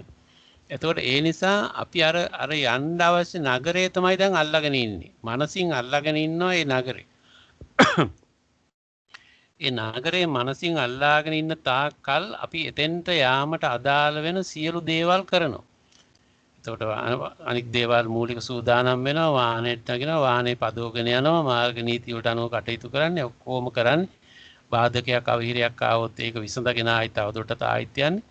මේ ඔක්කොම කරන්නේ අපි අර අපේක්ෂිත නගරයට අපේක්ෂිත තැනට අපේක්ෂිත ඥාතියා යාළුවා කවුරු හරි හම්බ වෙන්න අපි මනසින් ඒක අල්ලාගෙන තියෙන නිසා. එතකොට එහෙම අල්ලා ගැනීමක් මනසේ අරමුණු කර ගැනීමක් තියෙන නිසා තමයි උපාදාන කර ගැනීමක් තියෙන නිසා තමයි අපි ඒ තත්වයන්ට පත් වෙමින් ඉස්සරහට යන්නේ. ඒතර becoming කියන එක කියන්නේ වෙනවා පවතිනවා වෙනවා කියලා මම කියවනේ. එතකොට එසේ දිගින් දිගට පවතින්නේ වෙන්නේ අර අල්ලා ගැනීම තියෙන නිසා. අපිට ඉලක්කයක් තියෙන නිසා. යන්න තැනක් තියෙන නිසා. ඩෙස්ටිනේෂන් එකක් අරමුණක් ඉලක්කයක් ටාගට් එකක් තියෙන නිසා තමයි අපි ඒ සඳහා මහන්සි වෙන්නේ යන්නේ. ඒත් ඒ නිසා ඒ සමස්තය සිද්ධ වෙන්නේ වීම් සමුදායක් හැටියට වෙනවා කියන එක. ඒතර වීම් ටික වෙන්නේ අර උපාදාන අල්ලගත්ත එක නිසා. අල්ලගත්ත එක පදනම් කරගෙන තමයි මේ වීම් සමුදාය වෙන්නේ. ඒතර භවයේ පවතින්නේ අර අපි අදාළ තීරණය කරගත්ත නගරයට යනකම් සියලුම සිදුවීම් ටිකේ අයිතිය වගකීම තේරුම අර අල්ලා ගැනීම නිසානේ එතෙන්ට යන්න ඕනේ කියලා හිතපු නිසා. එමේ යන්න ඕනේ කියලා හිතුවේ නැත්තම් මේ එකක්වත් වෙන්නේ නැහැනේ. ඒතර එහෙම හිතපු නිසා ඒ හිතා ගැනීම තමයි අල්ලා ගැනීම වෙන්නේ. ඒතර ඒ මත තමයි becoming කියන එක සිද්ධ වෙන්නේ මේ අල්ලා ගැනීම පදනම් කරගෙන. Thus it has been said එනිසා කියනවා and this is the way to understand how from clinging as a requisite condition comes becoming. එතකොට මේ භවය කියන එක ඇති වෙන්න මේ clinging කියන එක ප්‍රත්‍ය ධර්මයක් හැටියට කොයි විදිහටද ක්‍රියාත්මක වෙන්නේ කියලා හඳුනා ගන්නට ඕනේ. If there were no clinging at all in any way of anything anywhere. එතකොට යම් කිසි තැනක මේ clinging කියන එක අල්ලා ගැනීම කියන එක කොහෙත්ම නැත්නම් කොයි ආකාරයෙන්වත් කවර තැනකවත් ක්‍රියාත්මක වෙන්නේ නැත්නම් එතකොට මේ clinging කියන එක පැහැදිලි කරනවා මොන විදිහ එකක්ද කියලා. clinging to sensuality. එතකොට කාම වස්තුන් කෙරෙහි ඇති කරගන්නා වූ ඇලීම බැඳීම කියන එක. එතකොට අපි මේ ආහාර පාන ඇඳුම් පැළඳුම් නිවාස කොහොම බේතේ අනිකුත් සියලු දේවල් සම්බන්ධයෙන් අපි ඒ භාවිතා කරන සියලුම දේවල් අපි කාම වස්තුන් හැටියට තමන් ප්‍රිය කරන තමන් ආසා කරන තමන්ට ඕන වෙන වස්තුන් හැටියට දක්වනවා. එතකොට ඒ දේවල් සමග අපි කැමැත්තෙන් ඉන්නකොට අපි ඒ කාම වස්තුන් සමග ඇලෙනවා බැඳෙනවා. එතකොට සාමාන්‍ය ජීවිතයක් ගත කරන ඕනම කෙනෙකුට ඒ දේවල් ඕනේ. ආහාර පාන ඇඳුම් පැළඳුම් නිවාස බේත් හේත් කියන මේ දේවල් ඕනෑම කෙනෙකුට අවශ්‍යයිනේ. ඒතර ඒවා සමග තමයි මිනිස්සු ජීවත් වෙන්නේ. එතකොට ඒ කාම ලෝකේ පවතින ජීවත් වෙන්න අවශ්‍ය වෙන දේවල් සමග ඉන්නකොට අපි ඒකට කියනවා clinging to sensuality කියලා. clinging to precepts and practices. ඒ වගේම සමහර අය ඇලෙනවා බැඳෙනවා යම් ශික්ෂාවන් හා ඒ වගේම භාවිතාවන් සම්බන්ධයෙන් සමහර අය ඒවට ඇලෙනවා. එතකොට මේකෙන් අදහස් වෙන්නේ දැන් සමහර අය නිවැරදි දේවල් වලට සම්බන්ධ වෙන්නත් පුළුවන්. බොහෝ අය වැරදි දේවල් සමග සම්බන්ධ වෙනවා. වැරදි ප්‍රතිපත්ති වැරදි භාවිතාවන් තියෙනවා. බොහෝ විට ලෝකේ යම් දේවල් සමග තේරුමක් නැති નિසරු දේවල් සමග මේ යම් ශික්ෂාවන් වෙන්න පුළුවන් ප්‍රතිපත්ති වෙන්න පුළුවන් භාවිතාවන් වෙන්නට පුළුවන්. ඒ දේවල් සමග ඇලිලා බැඳිලා ඉන්නවා. ඒ විදිහටම කළොත් හරි කියලා හිතන අය කල්පනා කරන අය. ඉතින් යම් කිසි කෙනෙකුට එහෙම හිතුනොත් එහෙම කරන්න දෙයක් නැහැ නේ. දැන් එයා හිතනවා එහෙම කිරීම හරි කියලා. දැන් අර අපි ඉන්දියාවේ යම් යෝගීන් හා නොඑක අය ගැන අහලා දකිනකොට ඔබට දකින්න අහන්න තියෙනවා. දැන් එක්කෙනෙක් ඉන්නවා එයා ජීවිත කාලෙම අත උස්සගෙන ඉන්නවා. දැන් අවුරුදු 40 ගානක් දුකේද මං හිතන්නේ. එක අතක් දකුණු අත උස්සගෙන ඉන්නවා. ඒ අතේ නියපොතු ඇවිල්ලා කරකිලා ගිහිල්ලා ඒ අත හීන් වෙලා ඒ අය අත පහළ දාන්නේ අවුරුදු ගණනාවක් අවුරුදු යම් ප්‍රමාණයක් 20 ගානක් 26ක් වගේ ගානක් තිස්සේ දීර්ඝ කාලයක් ඒ අත උස්සගෙන ඉඳලා. ඒතර තව සමහර අය ඉන්නවා තනි කකුලෙන් ඉන්නවා. එතන එයා මුළු ජීවිත කාලයේම තනි කකුලකින් ඉන්නවා. ඒතර එයා හිතනවා මේ තනි කකුලෙන් ඉඳීම හරි වැදගත් දෙයක්. විමුක්තිය පිණිස හෝ එහෙම නැත්නම් බ්‍රහ්ම සහවිතාවයක් පිණිස එහෙම නැත්නම් කිසියම් ආකාරයේ සැනසීමක් පිණිස තනි කකුලෙන් ඉඳීම වැදගත් කියලා. දැන් බුදුරජාණන් වහන්සේ ඒ කාලෙත් එහෙම ඉඳලා තියෙනවානේ. ආජීවකයෝ එහෙම සමහර අය ওই විදිහ ප්‍රතිපත්ති ඇතු ඉන්නේ නැහැ. දැනුත් ඉන්දියාවෙත් ඉන්නවානේ. දැන් ඔය විවිධ කුම්භ මේලා ඒ වගේ ඒවායිදී එහෙම පෙන්වන්නේ. එතකොට එදාත් ඉඳලා තියෙනවා මේට අවුරුදු 2500 ගානකට උඩදිත් ඉඳලා තියෙනවා දැනුත් ඉන්නවා. එතකොට එහෙම යම් යම් ප්‍රතිපත්ති ශික්ෂාවන් සමාදන් වෙලා සමහර අය ඉන්නවා. ඒගොල්ලෝ හිතනවා එහෙම හිටියාම හරි කියලා. එතකොට එහෙම ඒ ප්‍රතිපත්තියට දැඩිව ඇලෙනවා. සම්බන්ධ වෙලා ඒකේ નિසරු බව තේරුමක් නැති බව ඒගොල්ලෝ හිතාගන්නේ වටහාගන්නේ නැහැ. ඒක තමයි හරි ක්‍රමය. ඒක තමයි පිළිගත් ක්‍රමය. ඒකෙන් තමයි යාට විමුක්තියක් සැනසීමක් ලැබෙන්නේ කියලා හිතාගෙන එහෙම ප්‍රතිපත්ති වල ඉන්නවා. ඒතකොට එහෙම යම් යම් ප්‍රතිපත්ති වල ශික්ෂාවන්හි යම් යම් අය ඇලිලා බැඳිලා ඉන්නවා. අපි උනත් යම් යම් දේවල් සමහරට අපි පුරුදු වෙලා දිගින් දිගට ආපු දේවල් හැටියට කරන්න පුළුවන්. ඒවැ අර්ථය වැඩි සලකන්නේ නැහැ. නමුත් අපි ඒවට අනුව ජීවත් වෙන අවස්ථාවන් තියෙන්න පුළුවන්. clinging to views ඒ වගේම යම් යම් මත අදහස් මතිමතාන්තරවල සමහර අය දැඩිව ඇලිලා ඉන්නවා. ඒ මතය ඉවත් කරන්න අයින් කරන්න කැමති නැහැ. මේක දෘෂ්ටිගත වීම කියන එක හැටියට ධර්මයේ සඳහන් වෙන්නේ බුදුරජාණන් වහන්සේ බොහෝ අවස්ථාවලදී බොහෝ දොස් දැක්වූ කාරණයක්. මොකද යම් කිසි කෙනෙක් දෘෂ්ටියකට ඇලුනහම එයා ඒකෙන් මුදව ගන්න හරි අමාරුයි. සම්මා සම්බුදුවරයෙකුට පවා අමාරු වෙනවා සමහර කෙනෙක් දෘෂ්ටියකට ඇලුනහම. එතකොට බෞද්ධ සාහිත්‍ය අපිට නොඑක අවස්ථාවලදී මේ බඳු දෘෂ්ටි මතවාද වලට ඇලිච්චි අවස්ථාවන් පිළිබඳව භික්ෂුන් වහන්සේලා හා සමහර පුද්ගලයන් එහෙම ඇලිච්ච අවස්ථාවන් පිළිබඳව තියෙනවා. ඒතකොට එයාගෙන් ඒක ගලවන එක, ඒකෙන් අයින් කරන එක හරිම අමාරුයි. ඒ දෘෂ්ටි වාද වලට හසු වෙලා ඒක තමයි හරි කියලා හිතාගෙන ඒක ඔස්සේ තමයි ඒගොල්ලෝ ඉන්නේ. සමහරවිට ඒගොල්ලන්ට හිතනද අවබෝධයක් ඇති කරගන්න, විමුක්තියක් ඇති කරගන්න තියෙන අවස්ථාව ඒගොල්ලෝ නැති කරගන්නවා මේ විදිහේ යම් යම් මතවල. ඒ නිසා එහෙම සාස්වතවාද, උච්ඡේදවාද ওই විදිහේ විවිධ වාද තිබුණා ඒ කාලේ. බුදුහාමුදුරු පහළ වෙන කාලේ 62ක් දෘෂ්ටියෙන් තිබුණා කියනවනේ. දෙසටක් මිත්‍යා දෘෂ්ටි කියලා. ඒතකොට 62ක් ඒ බඳු දෘෂ්ටි මතවාද. එතකොට දෛවවාද තිබුණා. දෛවයට අනුව තමයි සියල්ල සිද්ධ වෙන්නේ. අපිට කරන්න දෙයක් නැහැ. මිනිස්යාට කරන්න දෙයක් නැහැ. ඔක්කොම දෛවයට අනුව තමයි සිද්ධ වෙන්නේ. මේක දිගින් දිගට කියලා කවදා හරි ඉවර වෙනකන් යන්න ඕනේ. මුකුත් කරන්න දෙයක් නැහැ කියලා. එහෙම දෛවවාද තිබුණා. එතකොට දැඩි උච්ඡේදවාද, භෞතිකවාද තිබුණා. විඥානික ක්‍රියාකාරීත්වයක් නැහැ කියලා එකක්. සමහර විට සාස්වදවාද තිබුණා. සමහර සියල්ල හැමදාම තියෙනවා කවදාවත් වෙනස් වෙන්නේ නැතුව මේ කොහොම යනවා කියන අර්ථවම. කත මේ බඳු දෘෂ්ටිවාද වලට සමහර අය එල්බෙනවා. ඒකෙන් අයින් කරන්න බෑ මොන විදිහින් කියා දුන්නත් ඒක තේරුම් ගන්නේ නැහැ, වටහා ගන්නේ නැහැ. ඒ විදිහ තත්වයන්ට තියෙනවා. එහෙම බැඳීම් ඇති වෙනවා මේ බඳු මතවාද කෙරෙහි.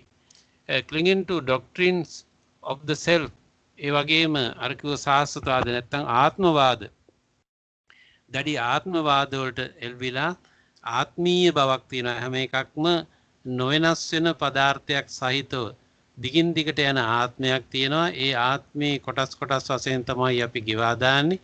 දිගින් දිගට යන ආත්මයක් තියෙනවා කියලා සමහර අය කල්පනා කරනවා. ඒ නිසා ඒ බඳු ඉගැන්වීම්, ආත්මවාදී ඉගැන්වීම් සමහර අය ධර්මයෙන් ඉන්නවා. එතකොට එහෙම අර දෘෂ්ටියක් ගැනීමේ භයානකත්වය තමයි ඒක වැරදි කියලා තව කෙනෙක් කිව්වට පැහැදිලි කරලා දෙන්න ගියාට එයා පිළිගන්න ලෑස්ති නැහැ.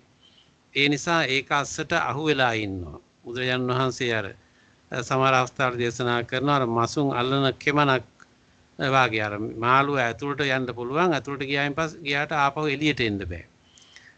ඉස්සර ලංකාවෙන් භාවිතා කරන කෙමන කියන වර්ගයකින් භාවිතා කරන්නේ ඒකට අර වතුර වලක් ගාව ඒක තිබ්බහම මාළුව ලේසියෙන් ඇතුළ පැත්තට යනවා. ගියාට ආපහු එළියට එන්න බෑ. අර කෝටු ඔක්කොම හරස් වෙනවා එළියට එනකොට. ඒතර එහෙම සමහර මිනිස්සු එහෙම යම් යම් මතවාද ගත්තාම ඒවයි ඇලෙනවා බැඳෙනවා. එතකොට ඒකෙන් මිදෙන්න ආපහු බැරි වෙනවා. ඉතින් කවදාවත් එයාට ඒකෙන් මිදෙන්න බැරි වෙනවා. මේ නිසා තමයි බුදුදහමේ බුදුරජාණන් වහන්සේ මේ විමර්ශන නිදහස, සිතීමේ හා විමසීමේ නිදහස, සච්ඡන්දතාවය කියන ඒවට මූලිකත්වය දීලා තියෙන්නේ. ඕනෑම දෙයක් පරීක්ෂා කරන්න පුළුවන්. ශාස්ත්‍රුන් වහන්සේ ධර්මයේ සංගය ඕනෑම තැනක් ඕනෑම දෙයක් විමසන්න පරීක්ෂා කරන්න අවසරය දීලා තියෙනවා බුදුරජාණන් වහන්සේ. පරීක්ෂා කරලා හොයලා බලලා ඒක හරි කියලා හිතෙනවා නම් තේරුම් ගන්න කියන නිදහස බුදුදහමේ අසීමිතව දීලා තියෙනවා. ඒ නිසා ඕනෑම තැනක් පරීක්ෂා කරන්න විමසා බලන්න හොයලා බලන්න අවසරය තියෙනවා බුදුදහම තුල. සැක කරන්න අවසරය තියෙනවා. ඒතර ඒ නිසා එහෙම බලලා පරීක්ෂා කරලා කිරීමෙන් මොකද්ද වෙන්නේ? සත්‍ය සඳහා අවස්ථාව ලැබෙනවා. ඒතර යම් ආගමක දෙවියන් වහන්සේ පරීක්ෂා කිරීම පාපයක් කියලා කිව්වොත් ඒක හොයන්න බලන්න තේරුම් ගන්න යාට ඉඩක් නැහැනේ. දෙවියන් වහන්සේ පරීක්ෂා කිරීම විමසීම පාපයක් කියන වචනය සමග අතිවිශාල ප්‍රමාණයක් වැහෙනවා. ආවරණය වෙනවා. එතකොට තවදුරටත් විමසන්න පරීක්ෂා කරන්න ඉඩකඩක් එතන නැහැ. නමුත් බුදුදහම හැම විටම පරීක්ෂා කරන්න විමසන්න අවස්ථාව දීලා තියෙනවා. බුදුරජාණන් වහන්සේ දේශනා කරනවා ධර්මය එහෙම පරීක්ෂා කරන්න මේ එළිය වැටෙන දෙයක් කියලා. එතකොට සූර්යා වලාවෙන් ඉවත් වෙලා පැහැදිලි වෙනකොට එළිය වැටෙනවා වගේ. හඳ වලාකුළු ඉවත් වෙනකොට එළිය වැටෙනවා වගේ. ධර්මයක් ඒ සම්බන්ධ තියෙන සැකමුසු තැන් ඉවත් කරන්න ඒක එළිය වැටෙනවා බොහොම ආලෝකවත්ව දිලෙනවා කියලා. එතකොට මේ වහලා තියෙන දේවල් තමයි වේදය බොරුව කාන්තාව කියලා තියෙන අය වහලා තියන්නට ඕනේ. වහලා තිබ්බායින් පස්සේ තමයි ඒවැය වටිනාකමක් තියෙන්නේ කියලා ධර්මයේ සඳහන් වෙන්නේ. මේ ස්ථානයේ අංගුත්තර නිකායේ තික නිපාතයේදී සඳහන් කරන බුදුරජාණන් වහන්සේ වේදයත් බොරුවත් කාන්තාවත් වහපු තරමට තමයි ලස්සන කියලා. වටිනාකමක් තියෙන්නේ වහලා තිබ්බොත් තමයි කියලා. එතකොට මේ විදිහට බුදුදහම කියන එක සැකමුසු දේවල් ඉවත් කරන්න පරීක්ෂා කරන්න ලස්සන වෙන දෙයක් හැටියට තමයි ධර්මයේ දක්වලා තියෙන්නේ. ඒතර ඒ නිසා මේ විදිහට යම් දේවල් වහලා ඒවා සමග ඇලීම නිසා ඒ වහපු දේවල් සම්බන්ධයෙන් ආත්මීය දෘෂ්ටීන් වෙන්නට පුළුවන්, ආත්මවාද වෙන්න පුළුවන්. එහෙම නැත්නම් යම් මතවාද වෙන්නට පුළුවන්. එහෙම නැත්නම් යම් ප්‍රතිපත්ති භාවිතාවන් වෙන්නට පුළුවන්. මේ දේවල් සමග ඇලිලා බැඳිලා හිටියොත් එහෙම නැත්නම් කාම වස්තුන් ප්‍රිය කරන දේවල් පිළිබඳව අනවශ්‍ය විදියට ඇලීමක් ඇති වුණොත් මේ සියලු දේවල් නිසා අර becoming එක පෝෂණය වෙනවා. එතකොට දැන් මේ බඳු මතවාද මේ බඳු දෘෂ්ටි අරගෙන කටයුතු කරනකොට එයාගේ අර becoming භවය කියන එක තීරණය වෙනවනේ. ඒතකොට ඒ මත මොකද ඒක ෆෝමැට් වෙනවා. ඒක ආකෘතියක් ගොඩනගෙනවා, හැඩ ගැහෙනවා. අර කිව්ව views වලට අනුව එයාගේ භවය හැඩ ගැහෙනවා, භවය සකස් වෙනවා. එතකොට එයා ඒ බඳු ආකාරයේ භවයකට තමයි යන්න පෙළඹෙන්නේ. එතකොට යම් කිසි කෙනෙක් හිතුවොත් එහෙම දෙමව්පියන්ට සලකන්න ඕනේ නැහැ, ගුරුවරුන්ට, පැවිදි අයට, දැනුගත් අයට සලකන්න ඕනේ නැහැ. ඒගොල්ලෝ විදිහට හිටියාගේ මම මගේ විදිහට ඉන්නවා කියලා හිතුවොත් එහෙම එයාට සත්පුරුෂ සංසේවනයක් සිද්ධ වෙන්නේ නැහැ. හොඳ මිනිස්සෙක් ආශ්‍රය කරන්න ඉඩක් ලැබෙන්නේ නැහැ. අසත්පුරුෂෝ වැරදි අය තමයි, වැරදි මත දරන අය තමයි ආශ්‍රය කරන්න ලැබෙන්නේ. ඒතර ඒ මිනිස්යාට ගොඩේන්න අවස්ථාවක් ලැබෙන්නේ නැහැ. එයා නිවැරදි වෙන්න, එයාට අවබෝධය ලබන්න, මාර්ගය නිවැරදි කරගන්න අවශ්‍ය වෙන මඟ පෙන්වීම ටික ලැබෙන්නේ නැතු වෙනවා. ඒක ලොකු පාඩුවක්, හානියක්. එතකොට එහෙම වුණාම එයා ඒ තැනත්තා අර becoming එකේ යාගේ භවය සකස් වෙනවා ඒ විදිහට. එතකොට භවය සකස් වෙනවා කියලා කියන්නේ එයා ඒ බඳු ආකාරයේ උපතක් තමයි ලබන්න හේතු වෙන්නේ. අර භවය මතනේ උපත තීරණය වෙන්නේ. එතකොට becoming භවය තීරණය වෙන්නේ මනෝමූලික කාරණා මත. ඉතින් එයා මොනවද අගය කරන්නේ මොනවටද හුරු වෙන්නේ මොනවද පුහුණු කරන්නේ අභ්‍යාස කරන්නේ කියන කාරණේ මත තමයි භවය තීරණය වෙන්නේ. ඒ භවයට අනුව තමයි උපත තීරණය වෙන්නේ. ඒ උපත ලැබුවයින් පස්සේ ඒ උපතට අදාළව තමයි ඊටු ටිකත් ආයසරයක් ආයට අත්දකින්න සිද්ධ වෙන්නේ. අරකින් මිදෙන අවස්ථාව ගිලිහිලා යන්න පුළුවන්. ඒ නිසා මෙහෙම මේ විවිධ වූ බැඳීම් ඇලීම් ඇතිවීම ක්ලිංගින් කියන එක උපාදාන කර ගැනීම කියන එක සිද්ධ වෙනවා. මේ ඔක්කොම සිද්ධ වෙන්නේ මනසින් තමයි උපාදාන කර ගැනීම සිද්ධ වෙන්නේ. ඒ නිසා අපි බාහිර ලෝකේ තියෙන දේවල් එකක්වත් අපි වෙන වෙන ක්‍රම වලට නෙමෙයි ඒ ඔක්කොම කරන්නේ මනසින්. ඒ නිසා මනසින් අපි ඒවට දෙන අගයන් කොයිතරම් අර්ථවත්ද ඒවා ඒසේ භාවිතා කිරීම හොඳද නැද්ද කියන එක පිළිබඳව හැම විටේම පරීක්ෂාවකට ලක් වෙන්න ඕනේ. ඒ සඳහා තමයි සති සම්ප්‍රජඤ්ඤය වැදගත් වෙනවා කියලා කියන්නේ. සතිය කියලා කියන්නේ සිහිය, කල්පනාව, මයින්ඩ්ෆුල්නස් කියලා අපි භාවිතා කරන්නේ. එතකොට ඒකෙන් හැම විටම අර ගන්න දේ පරීක්ෂාවට ලක් කරනවා නම්, සොයා බලනවා නම්, විමසීමට ලක් කරනවා නම් ඒ තැනත්තාට ආදානග්‍රාහීව අර යම් අරමුණක මතයක ඇලෙන්න බැඳෙන්න තියෙන අවස්ථාව නැති වෙලා යනවා. ඒ නිසා හැම විටම දකින්න ලෑස්ති පිට ඉඳීම, පරීක්ෂා කරන්න ලෑස්ති පිට ඉඳීම ධාමයේ අගය කරන්නේ ওই කාරණේ නිසා. එසේ නොවන තැනත්තාට ලොකු හානියක් සිද්ධ වෙන්න පුළුවන්. එයා දන්නේ නැහැ මම කොතෙන්ට යමින්ද ඉන්නේ. කවර විදිහේ මානසික සංස්කරණයක්, සකස් වීමක්, ෆෝමැට් වීමක්, ආකෘතික ගොඩනැගීමක්. ෆෝමැට් වෙනවා කියලා කියන්නේ ආකෘතික ගොඩනැගීමක් කියන එක. ඒතර ඒ විදිහේ ෆෝමැට් වීමක්, ආකෘතික ගොඩනැගීමක් තමා තුළ සිද්ධ වෙනවාද කියන එක තමන්ම දන්නේ නැත්නම් එහෙම සෑහෙන කාලයක්, දිගු කාලයක් එසේ ගොඩනැගීමෙන් තිබුණාම ඒක තමන් වෙනස් කරගන්නෙත් නැහැ, තව කෙනෙකුට වෙනස් කරන්න දෙන්නෙත් නැහැ. යම් සත්පුරුෂයෙක්, දැනුගත් කෙනෙක්, කල්යාණ මිත්‍රයෙක් තමන්ට සමීප වෙලා ඒක වෙනස් කරන්න උත්සාහ කළත් ඒකට ඉඩ දෙන්නෙත් නැහැ. එතකොට ඒ ඔක්කොම සිද්ධ වෙන්නේ අර ක්ලිංගින් එක නිසා. උපාදාන කර ගැනීම නිසා තමයි ඒක සිද්ධ වෙන්නේ. ඒ නිසා යම් කිසි කෙනෙක් යමක් උපාදාන ගන්නකොට, අල්ලා ගන්නකොට පරීක්ෂාකාරී වෙන්නට ඕනේ. මම මේක අල්ලා ගැනීම හොඳද නැද්ද? ඒක කවර විදිහේ අහිතකර ප්‍රතිවිපාක ළඟා කර දීමට හේතු වෙයිද කියන එක හැම විටම පරීක්ෂාකාරී වෙන්නට ඕනේ. In the utter absence of clinging, from the cessation of clinging, would becoming be discerned. එතකොට එහෙම අල්ලා ගැනීමක් නැත්තම් becoming එකක් භවයක් ගොඩනගෙනවද? භවයක් සංවිධානය වෙනවද? භවය කියලා මම නිතරම කිව්වේ මානසික සංවිධානය. දැන් becoming කියලා කියන්නේ භවය කියලා කියන්නේ අපි සාමාන්‍ය භාවිතයේදී භවයෙන් භවයට යනවා කියන එක භාවිතා කරන්නේ මැරිලා උපදිනවා කියන අර්ථයෙන්. සාමාන්‍යයෙන් අපි පොඩි කාලේ ඉඳන්ම අහලා දැකලා හුරු වෙලා තියෙන අර්ථය තමයි භවයක් ලබන්නේ මරුණට පස්සේ කියලා.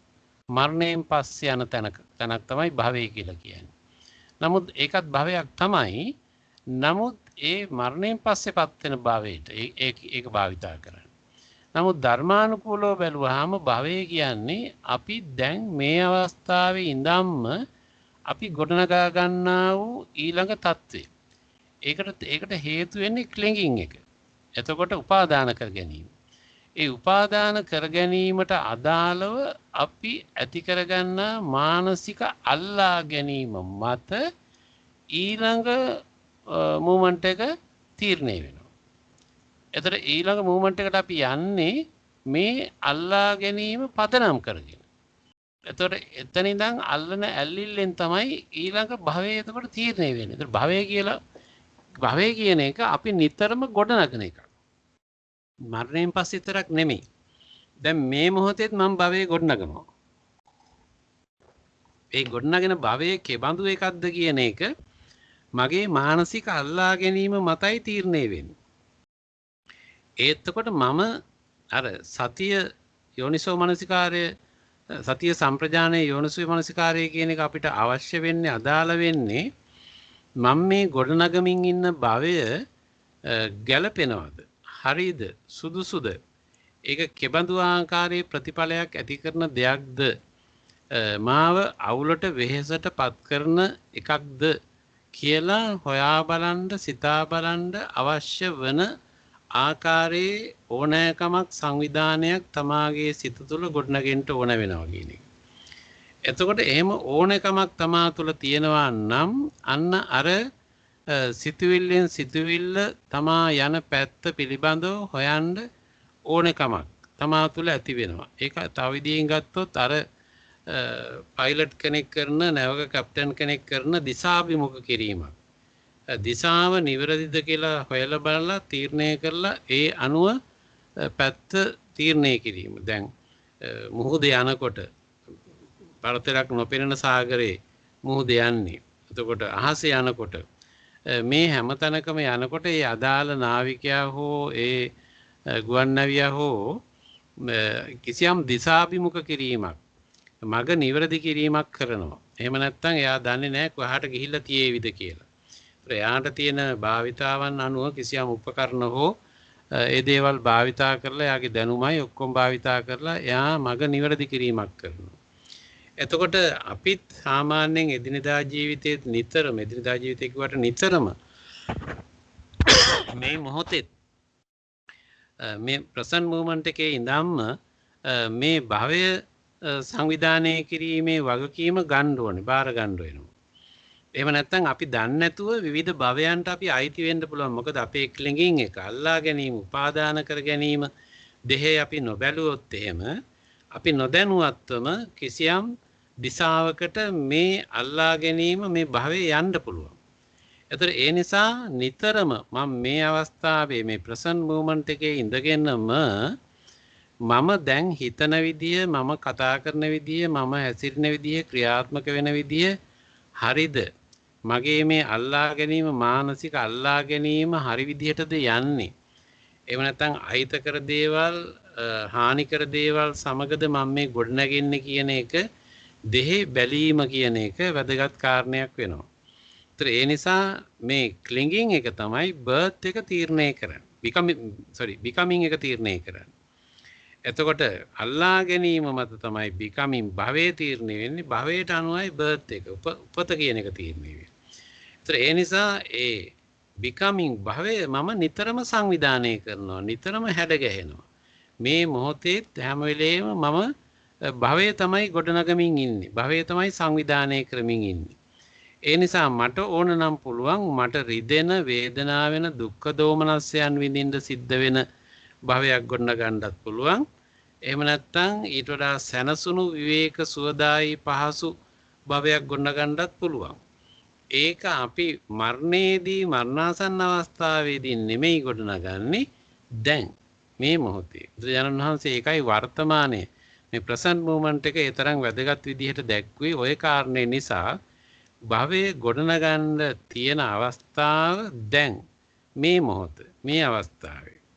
එතකොට මේ අවස්ථාවේ තමයි මම මොකද්ද අල්ලගන්නේ කියන එක තීරණය වෙන්නේ. ක්ලින්ගින් කියන එක තීරණය කරන්නේ.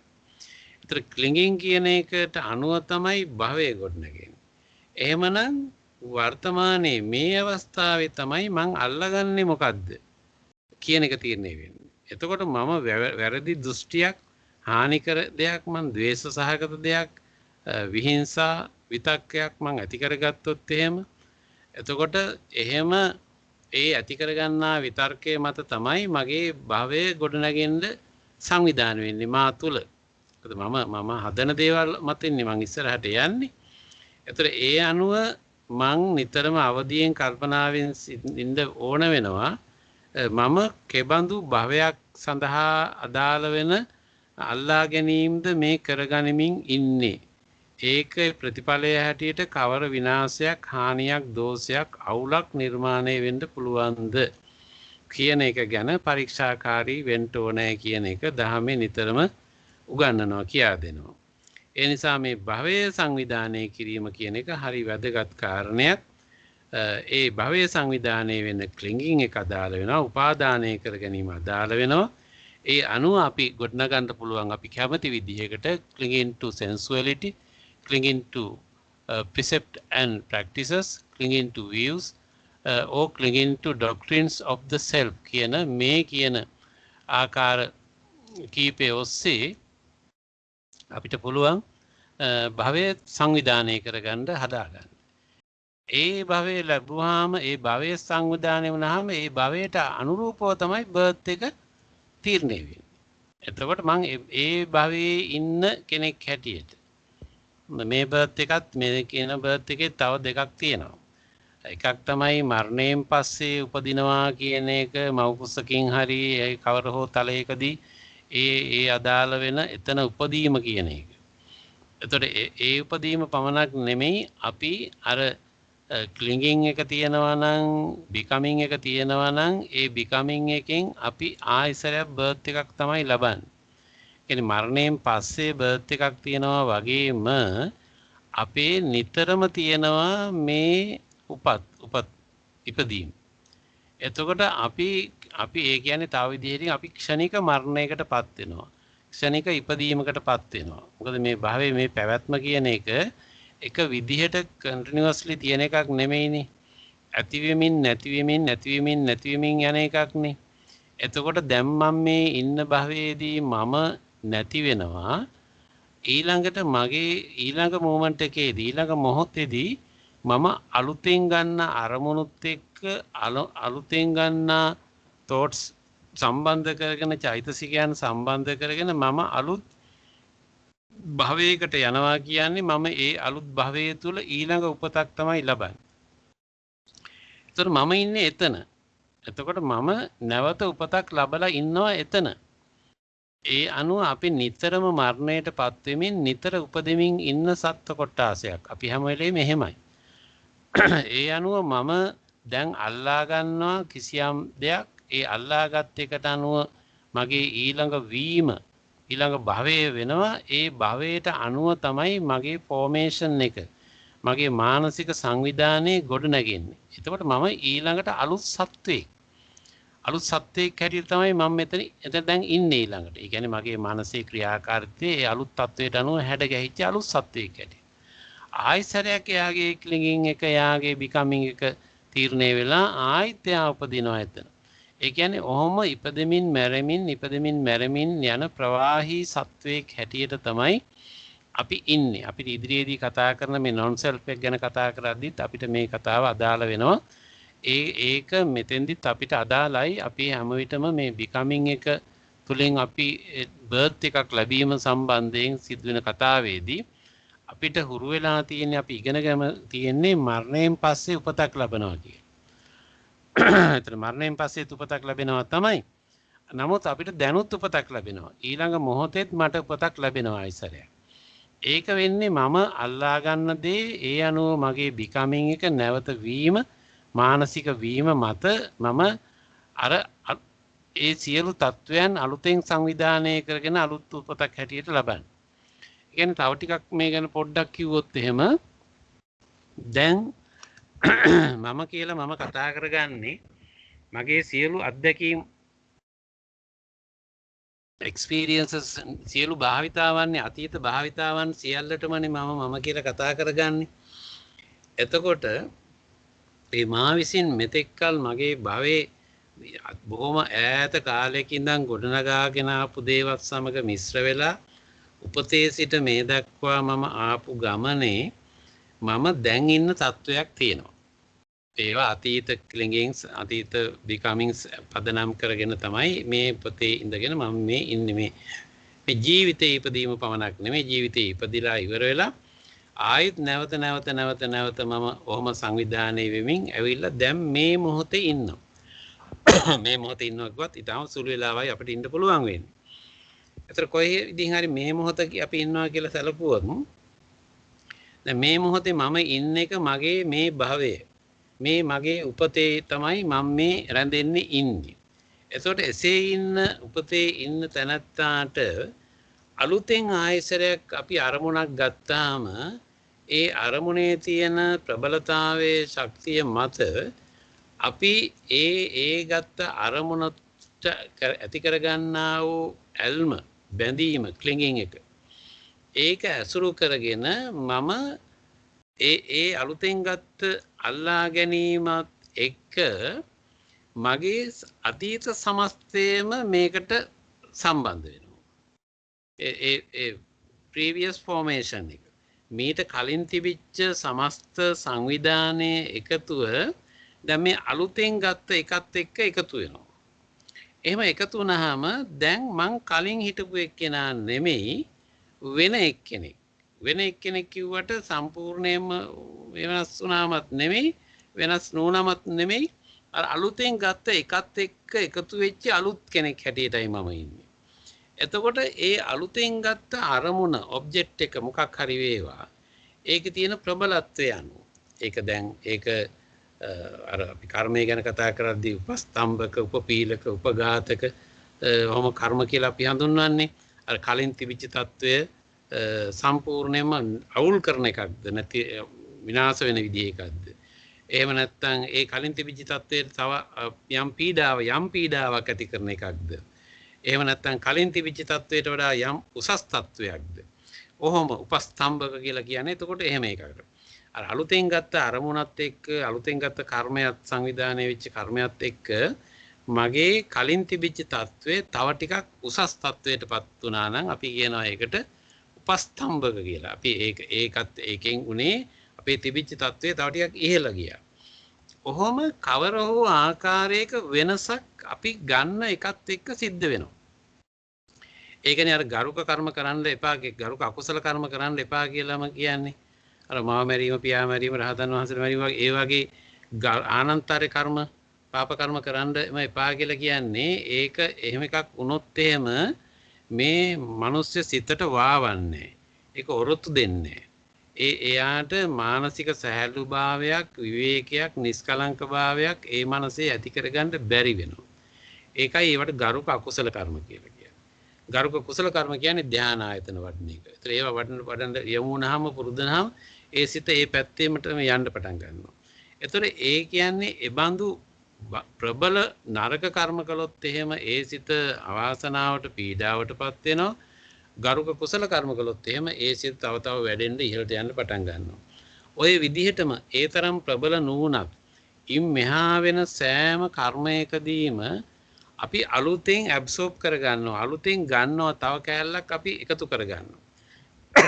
දැන් අපි අර කතා කළේ ඊට කලින් දවසේ අපි කතා කළේ පරමාණුක තියෙන ඉලෙක්ට්‍රෝන වෙනස් එක එක කවචයන්ට ඒ ශක්ති කවචයන්ගෙන් පැන්නයින් පස්සේ ඒවයි ශක්තිය වෙනස් වීමක් ගැන අපි කතා කළේ.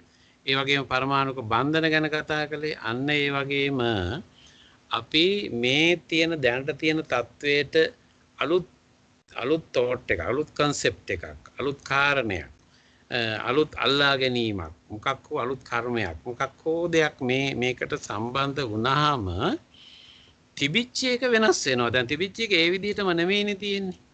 ඒක වෙනස් වෙනවා. වෙනස් තත්ත්වයක් දැන් තියෙන්නේ. ඒතර වෙනස් තත්ත්වය කියන්නේ මං කලින් හිටපු තත්ත්වය නෙමෙයිනේ. එතකොට ඒ කියන්නේ මගේ අලුත් උපතක් ඒක. අලුත් භාවයක් ඒක. අලුත් භාවය තුලින් ලැබුව අලුත් උපතේක. එතකොට සත්‍යය මේ විදිහට නැවත උපදිමින් තමයි ආයසරයක් ඉන්නේ. ඒ කලින් හිටපු එක්කෙනා වෙනස් වෙලා ආයි උපදිනවා. එයා වෙනස් වෙනවා ආයිත් උපදිනවා. එයා වෙනස් වෙලා ආයිත් උපදිනවා. මේ නිසා තමයි බුදුරජාණන් වහන්සේ මේ මනුෂ්‍ය ආත්ම භාවයේ හරි අගය කළේ හරි වටිනා එකක් කියලා දේශනා කළේ අපිට ඕන වෙලාවක මේක වෙනස් කරගන්න පුළුවන් ඕනනම්. දැන් අඟුලිමාල ඇඟිලි මාලයක් කරේ දාගෙන ඇඟිලි 1000 ගණක් කරේ දාගෙන 999 කියලා කියන්නේ මුලින් කපපු ඇඟිලි නැතිලා ගියා සත්තු කෙනිච්චාම වුණා. ඇඟිලි 999ක් තිබුණා කියවනේ කරේ. එතකොට මෙහෙම හිටපු එක්කෙනා බුදුරජාණන් වහන්සේගෙන් බණ අහලා බුදුහාමුදුරුවෝ ළඟ පැවිදි වුණාට පස්සේ එතකොට නැවත කිසිදු කෙනෙකුට හිංසා නොකරන කෙනෙක් බවට පත් වුණා. අඟුලිමාල පිරිතකුත් තියෙන සත්‍යක්‍රියාවක් හැටියට. එතකොට මේ ආර්ය ශාසනයේ ඉපදුනාට පස්සේ දැනගෙන කිසිදු සතෙකුට මම හිංසා කළේ නැහැ කියන සත්‍යක්‍රියාවනේ අර අම්මා ළඟට ගිහිල්ලා දරුවෝ ලැබෙන්න ඉන්න අම්මා ගාවට ගිහිල්ලා කළේ.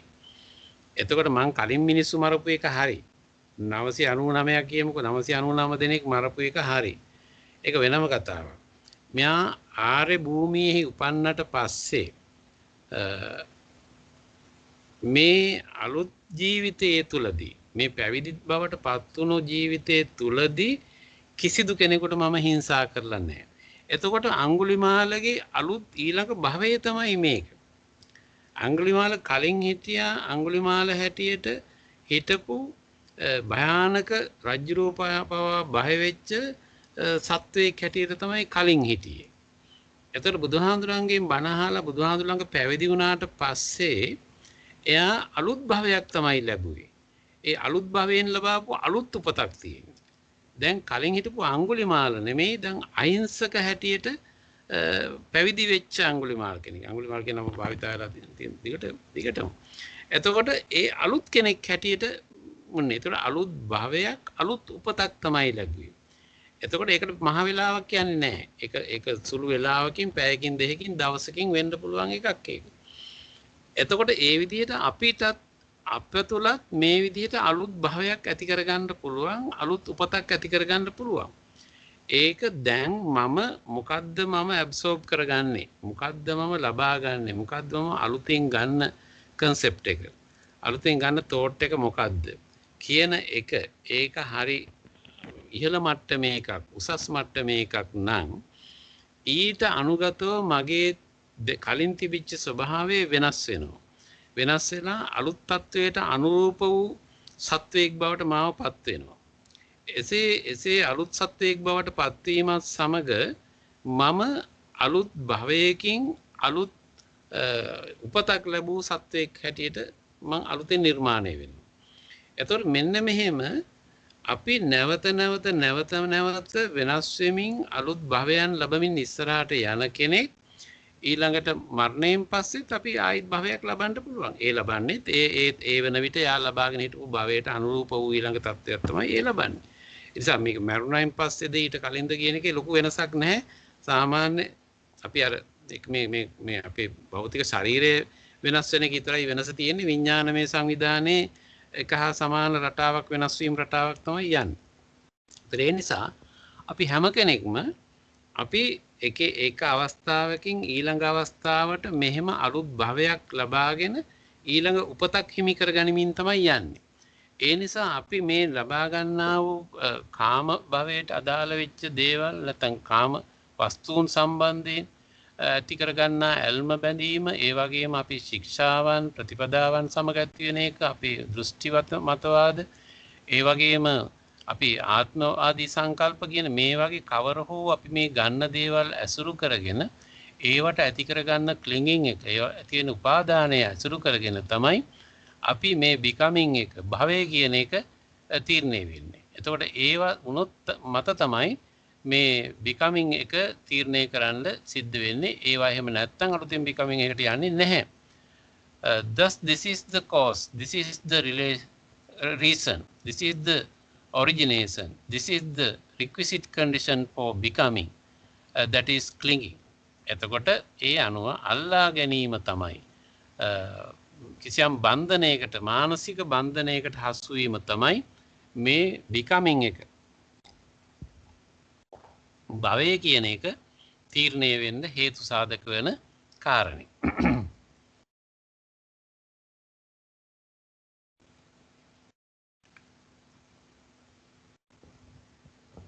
Clinging. From craving as a requisite condition comes clinging. Thus it has been said, and this is the way to understand how from craving as a requisite condition comes clinging. If there were no craving at all in any way of anything anywhere, that is craving for sensuality, craving for becoming, craving for no becoming. In the utter absence of craving, from the cessation of craving, would clinging be discerned? No, Lord. එතකොට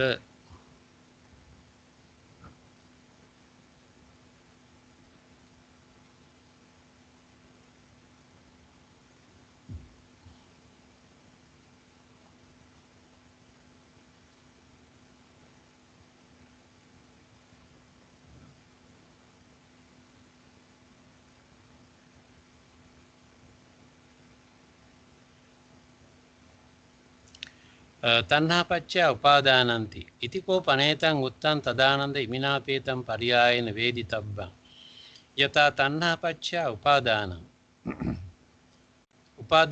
තණ්හාච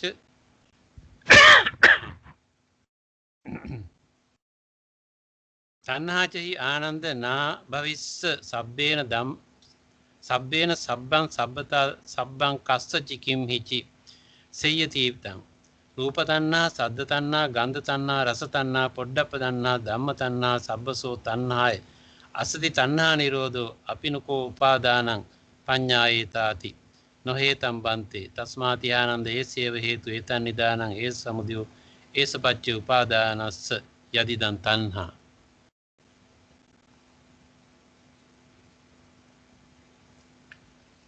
From craving as a requisite condition comes becoming. Comes clinging.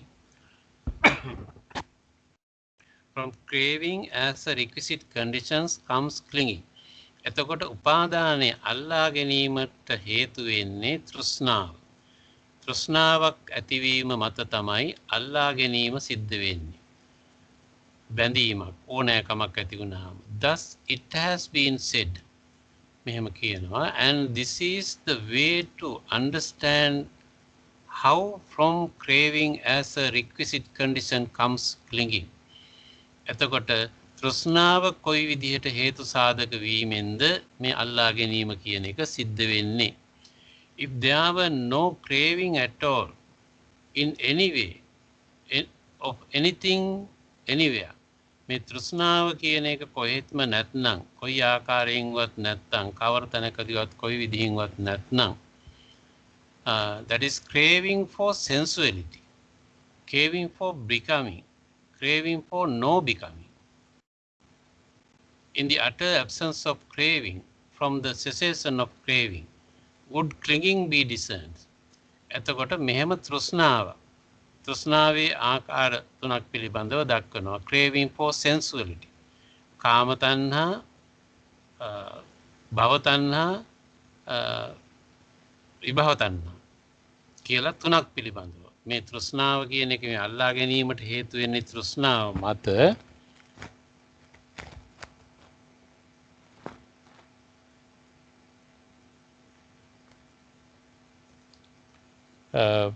Pali වාක්‍යයේ තියෙනවා ආනන්ද නාභවි සබ්බේන සබ්බං සමතා සබ්බ කස්සචි කිම්මිචි සෙය්‍යතිදං රූප තණ්හා සද්ද තණ්හා ගන්ධ තණ්හා රස තණ්හා පොඩ්ඩප්ප තණ්හා ධම්ම තණ්හා සබ්බසෝ තණ්හාය අසති තණ්හා නිරෝධෝ අපිනකෝ උපාදානං පඤ්ඤායේතාති කියලා.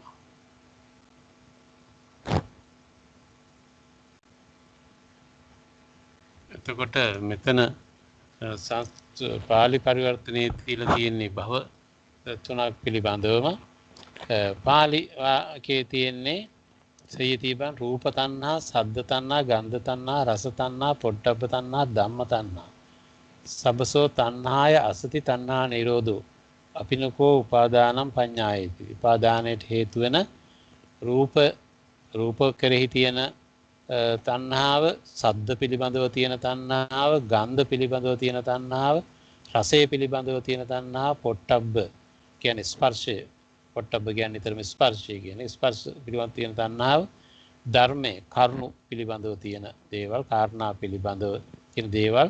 සබ්බසෝ තණ්හාය අසති තණ්හා නිරෝධා. මේ කියන ආකාරයේ තණ්හාවක් නැත්නම් තණ්හා නිරෝධය සිද්ධ වෙනවා කියලා පාලි මේ ටෙක්ස්ට් එකේ තියෙන්නේ. අපි එතන ඒ විදිහට ඒක ඔබ දන්නවා එක එක ඉන්ද්‍රියන් ඇසුරු කරගෙන ගන්න අරමුණු ඔස්සේ ඇතිවිය හැකි තෘෂ්ණාව පිළිබඳව දැක්වෙනවා. එතකොට ට්‍රාන්ස්ලේෂන් එකේ තියෙනවා craving for sensuality, craving for becoming, craving for no becoming කියලා. එතකොට කාම තණ්හා, භව තණ්හා, විභව තණ්හා කියලා තුනක් පිළිබඳව ඇති වෙනවා.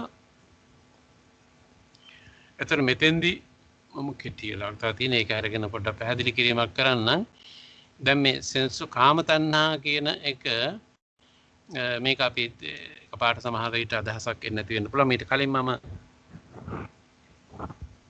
යම් අවස්ථාවලදී පැහැදිලි කරලා තියෙනවා. සමහර අයට එය ඉන්නත් පුළුවන්.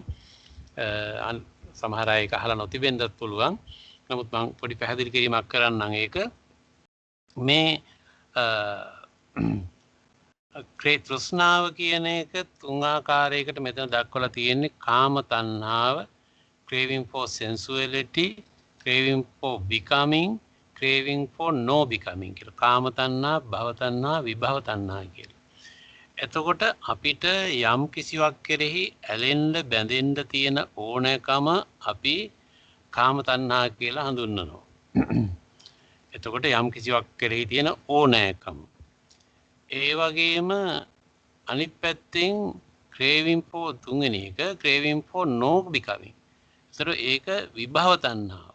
මේක බොහෝ අයට ගැටලුවක් බවට පත් වෙන කාරණයක්. මේ විභව තණ්හාව කියන්නේ කොහොම එකක්ද කියලා. එතකොට බුදුරජාණන් වහන්සේ මේ තෘෂ්ණාව පිළිබඳව කරන විග්‍රහයේදී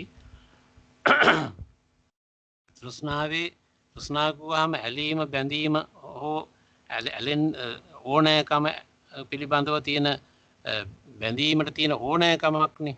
අර ක්ලින්ගින් කියන්නේ උපාදාන අල්ලා ගන්නවනේ. ඒ අල්ලා ගන්න තියෙන ඕනෑකම ඇති කරන්නේ ක්‍රේවිං එකෙන්, තෘෂ්ණාවෙන්නේ.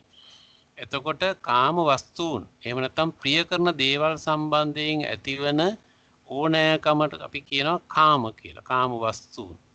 ඒ වගේම මේකේ අනිත් පැත්තක් දක්වනවා නොවෙන්න තියෙන ඕනෑකම, craving for no becoming. නොවෙන්න තියෙන ඕනෑකම.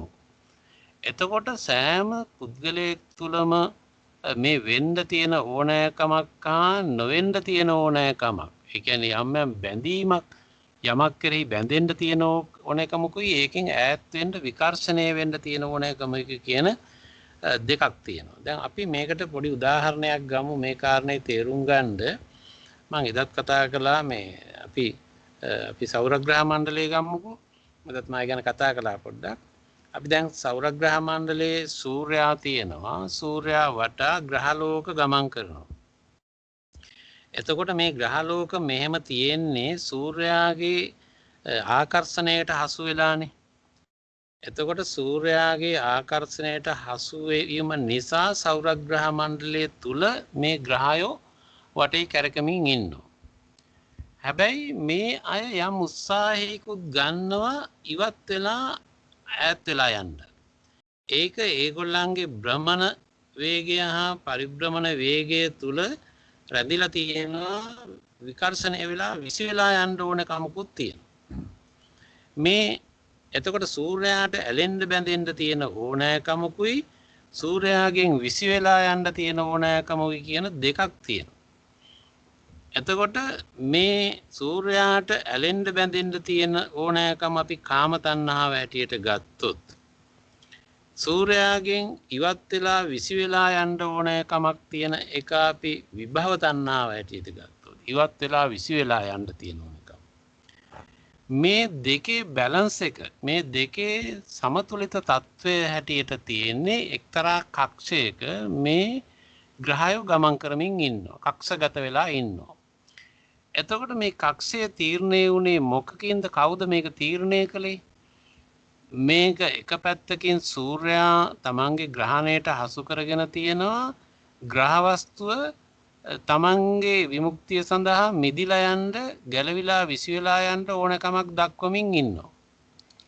මේ දෙකේ තුලණය තුලින් තමයි එක්තරා කක්ෂයකට හසු වෙලා, කක්ෂගත වෙලා මේ ග්‍රහය භ්‍රමණය වෙමින් හා පරිභ්‍රමණය වෙමින් තියෙන්නේ. එතකොට එයා ඉන්නවා, පවතිනවා, තියෙනවා එක්තරා කක්ෂයක එයා ඉන්නවා. මේක තමයි භවය යාගේ. ඒක තමයි becoming එක තියෙන්නේ.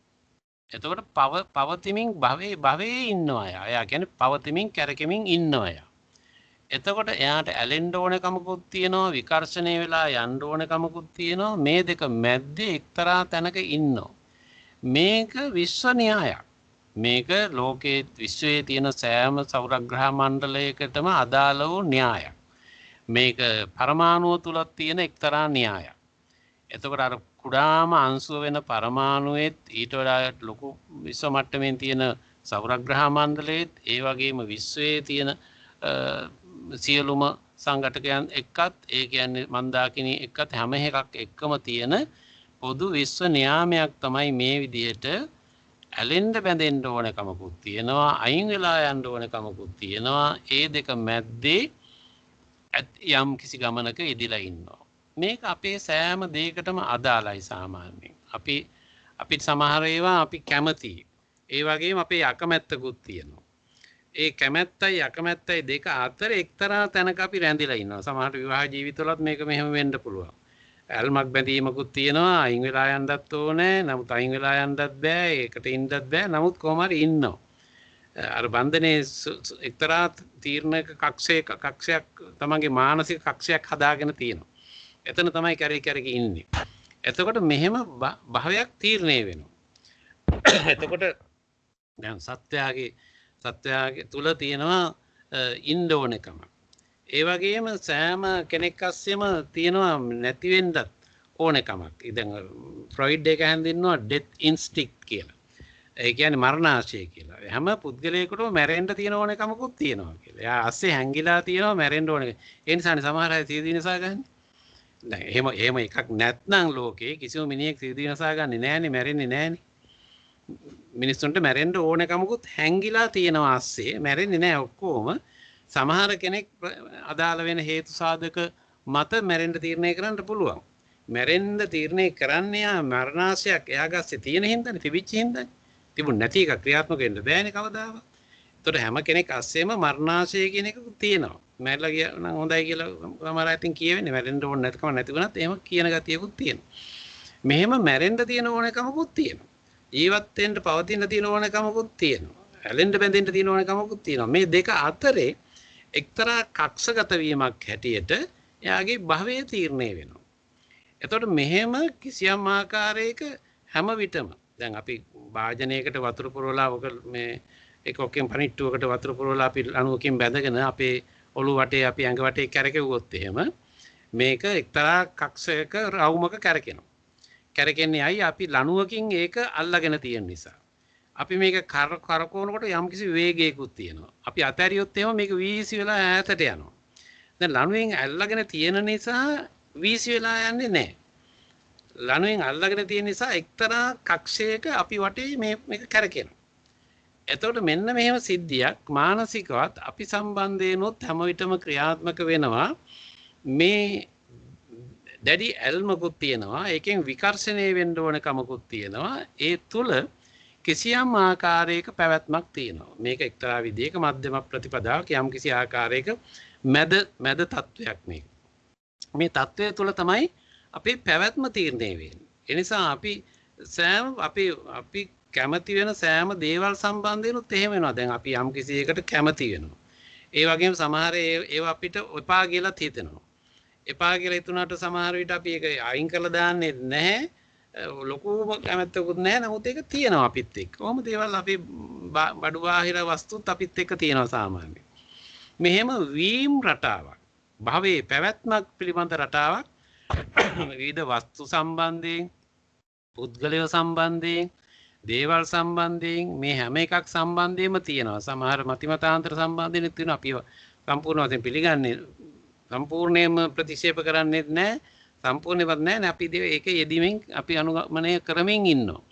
මෙන්න මෙහෙම භව පවතුම් රටාවක් අපේ සියලු දෙනා සමගම තියෙනවා. ඒ නිසා සෑම දෙයකම දැඩි ඇල්මක් තියෙනවා, දැඩි මැල්මක් තියෙනවා, විකර්ෂණයකුත් තියෙනවා. මේ දෙක අතරේ තියෙනවා එක්තරා මැද තැනක්. ඒ මැද තැන තමයි අපි පවතින්නේ ඉන්නේ.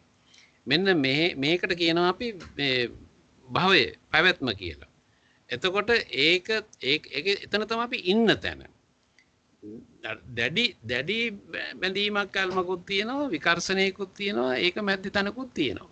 එතකොට එහෙම ඒ නිසා කාම තණ්හාවක් තියෙනවා, විභව තණ්හාවක් තියෙනවා. මේ දෙක අතරේදී භව තණ්හාවක් විසින් තමයි අපි පැවැත්ම සිද්ධ වෙන්නේ. දැන් අපි හැමදෙනාගේ විමුක්තිය ඕනකමකුත් තියෙනවානේ. දැන් අපි කාම වස්තුන් මේ හැම දෙයකටම කැමති වුණාට අපි ඕනම කෙනෙක්ගෙන් ඇහුවොත් එහෙම විමුක්තිය සඳහාත් අපි කැමතියි. නිවන් යන්න අපි ඔක්කොම නිවන් යමු කිව්වොත් එහෙම ඔක්කොම නිවන් යන්න ලෑස්ති. ඒක ගැන නිවන කියන එක දැනගෙන හිටියා හරි නොහිටියා හරි මේක කෙලවර කරන්න ඕන කමක් හැම එක්කෙනාගේම තියෙනවා. වෙනත් ආගමික අයගෙත් තියෙනවා. බ්‍රහ්ම සහවිතාව වෙන්න පුළුවන්, මෝක්ෂේ විමුක්තිය වෙන්න පුළුවන්, මොකක් හරි නමක් කියලා ගියාගෙන මේ හැම මිනිස්සෙක් තුළම මේකෙන් මිදිලා යන්න ඕන කමක් තියෙනවා. අයින් වෙලා යන්න ඕන කමක් හැම මිනිස්සෙක් තුළම තියෙනවා. දැන් හැම බෞද්ධයෙක්ම තියෙන නිවන් යන්න මේක කෙලවර කරන්න ඕනේ කියන අදහසකින් ඉන්නවා. ඒ වුණාට අපි මේ දේවල් වලට කැමැත්තෙන් කෑම බීම ඇඳුම් පැළඳුම් යාන වාහන ඉඩකඩම් දේපල පුද්ගලයෝ වස්තු රැකියා නොයේකුත් දේවල් අස්සෙත් ඉන්නවා. මේවා මිදිලා විමුක්තියක් ලබන්න ඕන කියලා අදහසකුත් තියෙනවා. ඉතින් මේ දෙක මැද්ද එක්තරා තැනක ඉන්නවා. ඒ නිසා සෑම පුද්ගලයෙක් තුළම මැරෙන්න ඕන කමකුත් තියෙනවා, භවයෙන් අයින් වෙලා යන්න ඕන කමකුත් තියෙනවා, විමුක්තිය ඕන කමකුත් තියෙනවා. මේ දෙකේ එකතුවෙන් තමයි අපි යම් භවයක යම් තැනක ඉන්නේ. කොයි පැත්තටද වැඩි බැර වෙන්නේ කොහොමද කියන එක වෙනම ප්‍රශ්නයක්. නමුත් අපි හැම විටම හැම පුද්ගලයෙක් තුළම මේ විදිහට දැඩි ග්‍රහණය කර ගැනීමේ අල්ලා ගැනීමේ ඕනෑකමකුයි ඒකෙන් මිදිලා අයින් වෙලා යන්න ඕනකමකුයි දෙකක්ම තියෙනවා. ඕනෑම කෙනෙක්කින් ඕනම හොඳ කෙනෙක් වේවා නරක කෙනෙක් වේවා ආවොත් එහෙම මිදෙන්න විමුක්තිය ලබන්න නිවන් ලබන්න ඕනේ කැමති. ඒක දැනගත්ත හරි නොදැනගත්ත හරි එහෙම ඕනේ. කියන්නේ එහෙම නිසග ඕනෑකමක් අපි හැම කෙනෙක් අස්සේම තියෙනවා. ඒ ඕනෑකමත් එක්ක තමයි අපි ඉන්නේ හැම වෙලේම. ඒ නිසා දැඩි බන්ධනයයි ඉවත් වෙලා යාමට තියෙන ඕනෑකමයි දෙක අතර එක්තරා කක්ෂයක අපේ පැවැත්ම තීරණය වෙනවා. ඒක තමයි භව තණ්හාව කියලා වෙන්නේ. ඒ නිසා කාම තණ්හාව, විභව තණ්හාව මැද්දේ අතර තියෙන භව තණ්හාවේ තමයි සත්වයාගේ පැවැත්ම තීරණය වෙන්නේ. දැන් අපේ කාලේ අවසන් වෙනවා. අපි ඊළඟ දවසේ ඊළඟ කතා කරමු. මේක කියනවා no lord, thus this is the cause, this is the reason, this is an origination,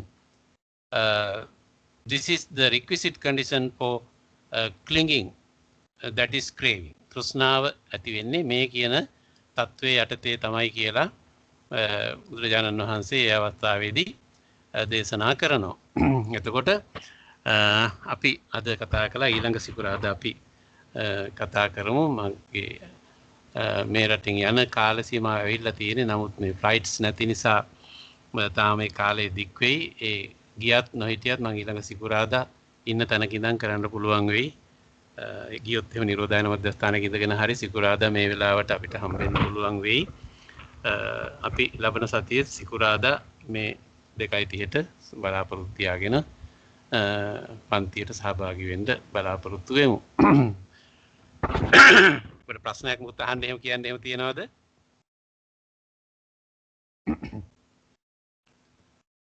හොඳයි. අදත් අපි ධර්ම දේශනාවන් බුදුරජාණන් වහන්සේ දේශනා කරපු ධර්මයේ ඔස්සේ සිත යොදවලා ධර්මය හඳුනා ගන්න උත්සාහ කළේ. එයින් ලබන්නා වූ පුණ්‍ය ශක්තියෙන් අපි නමින් මේ පරිලෝකීය සියලු ඥාතීන්ටත් සියලු දෙවි දේවතාවුන්ටත් අයිති වේවා. ඔබටත් ඔබේ පවුල් වල සියලු සමාජිකයන්ටත් සියලු දෙනාටත් සියලු යහපත සිත සාන්තිය ආරක්ෂාව රැකවරණය නිදුක් නිරෝගී සම්පන්නිය සැලසේවා. අප සියලු දෙනාටම උතුම් වූ නිර්වාණ අවබෝධය සඳහා මේ කුසල ශක්තියන් එකාකාරයෙන්ම හේතු ආසනා වේවා කියලා සාදු කියලා ප්‍රාර්ථනා කරමු. ආකාසට්ටා ච බුම්මට්ටා දේවා නාග මහිද්దికා පුඤ්ඤන්තං අනුමෝදිත්වා චිරං රක්칸තු ලෝක සාසනං. ආකාසට්ටා ච බුම්මට්ටා දේවා නාග මහිද්దికා පුඤ්ඤන්තං අනුමෝදිත්වා චිරං රක්칸තු දේශනං. ආකාසට්ටා ච බුම්මට්ටා දේවා නාග මහිද්దికා පුඤ්ඤන්තං අනුමෝදිත්වා චිරං රක්칸තු මම් පරන්ති. සියලු දෙනාට